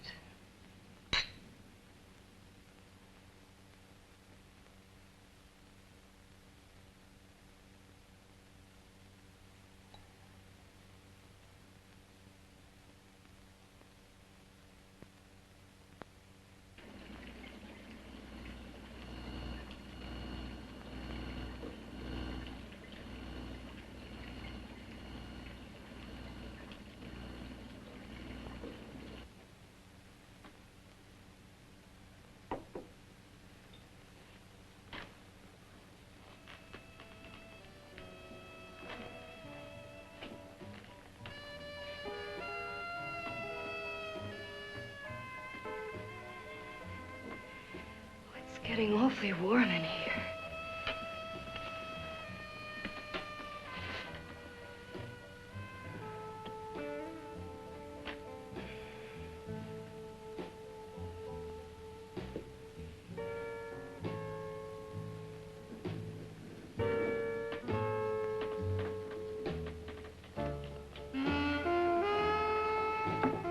I feel kind of funny.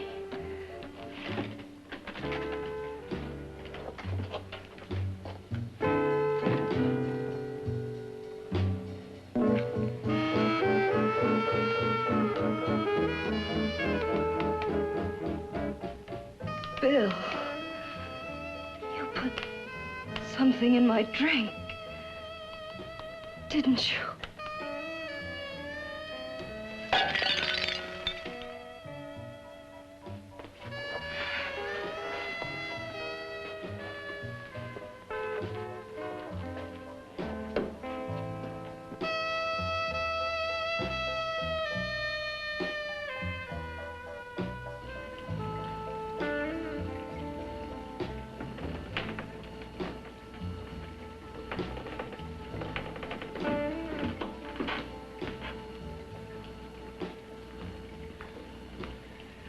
I told you I'd bring you a body.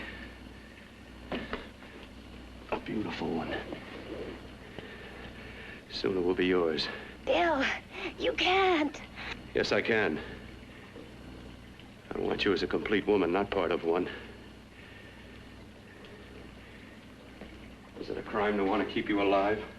Is it a crime for science to jump ahead by years? This kind of thing must be done. When it's over, you'll see. I've got to hurry now. The drug will wear off soon and she'll be awake. When she does come to, it will be your head consciously awakening for her.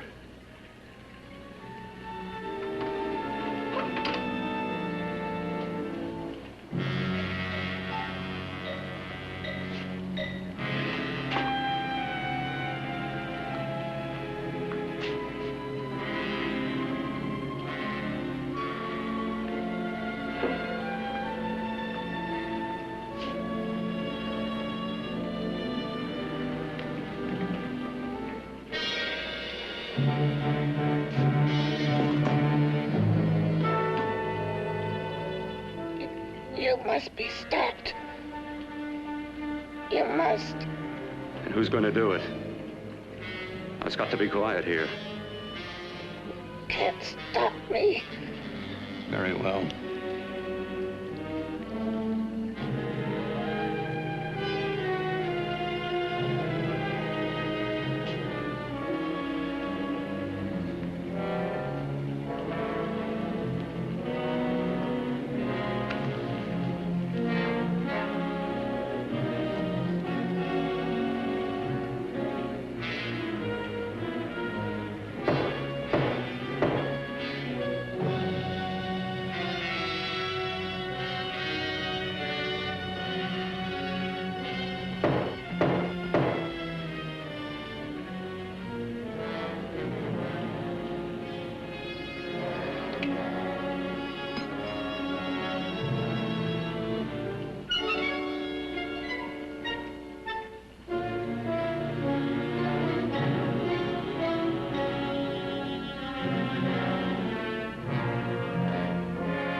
told you to let me die.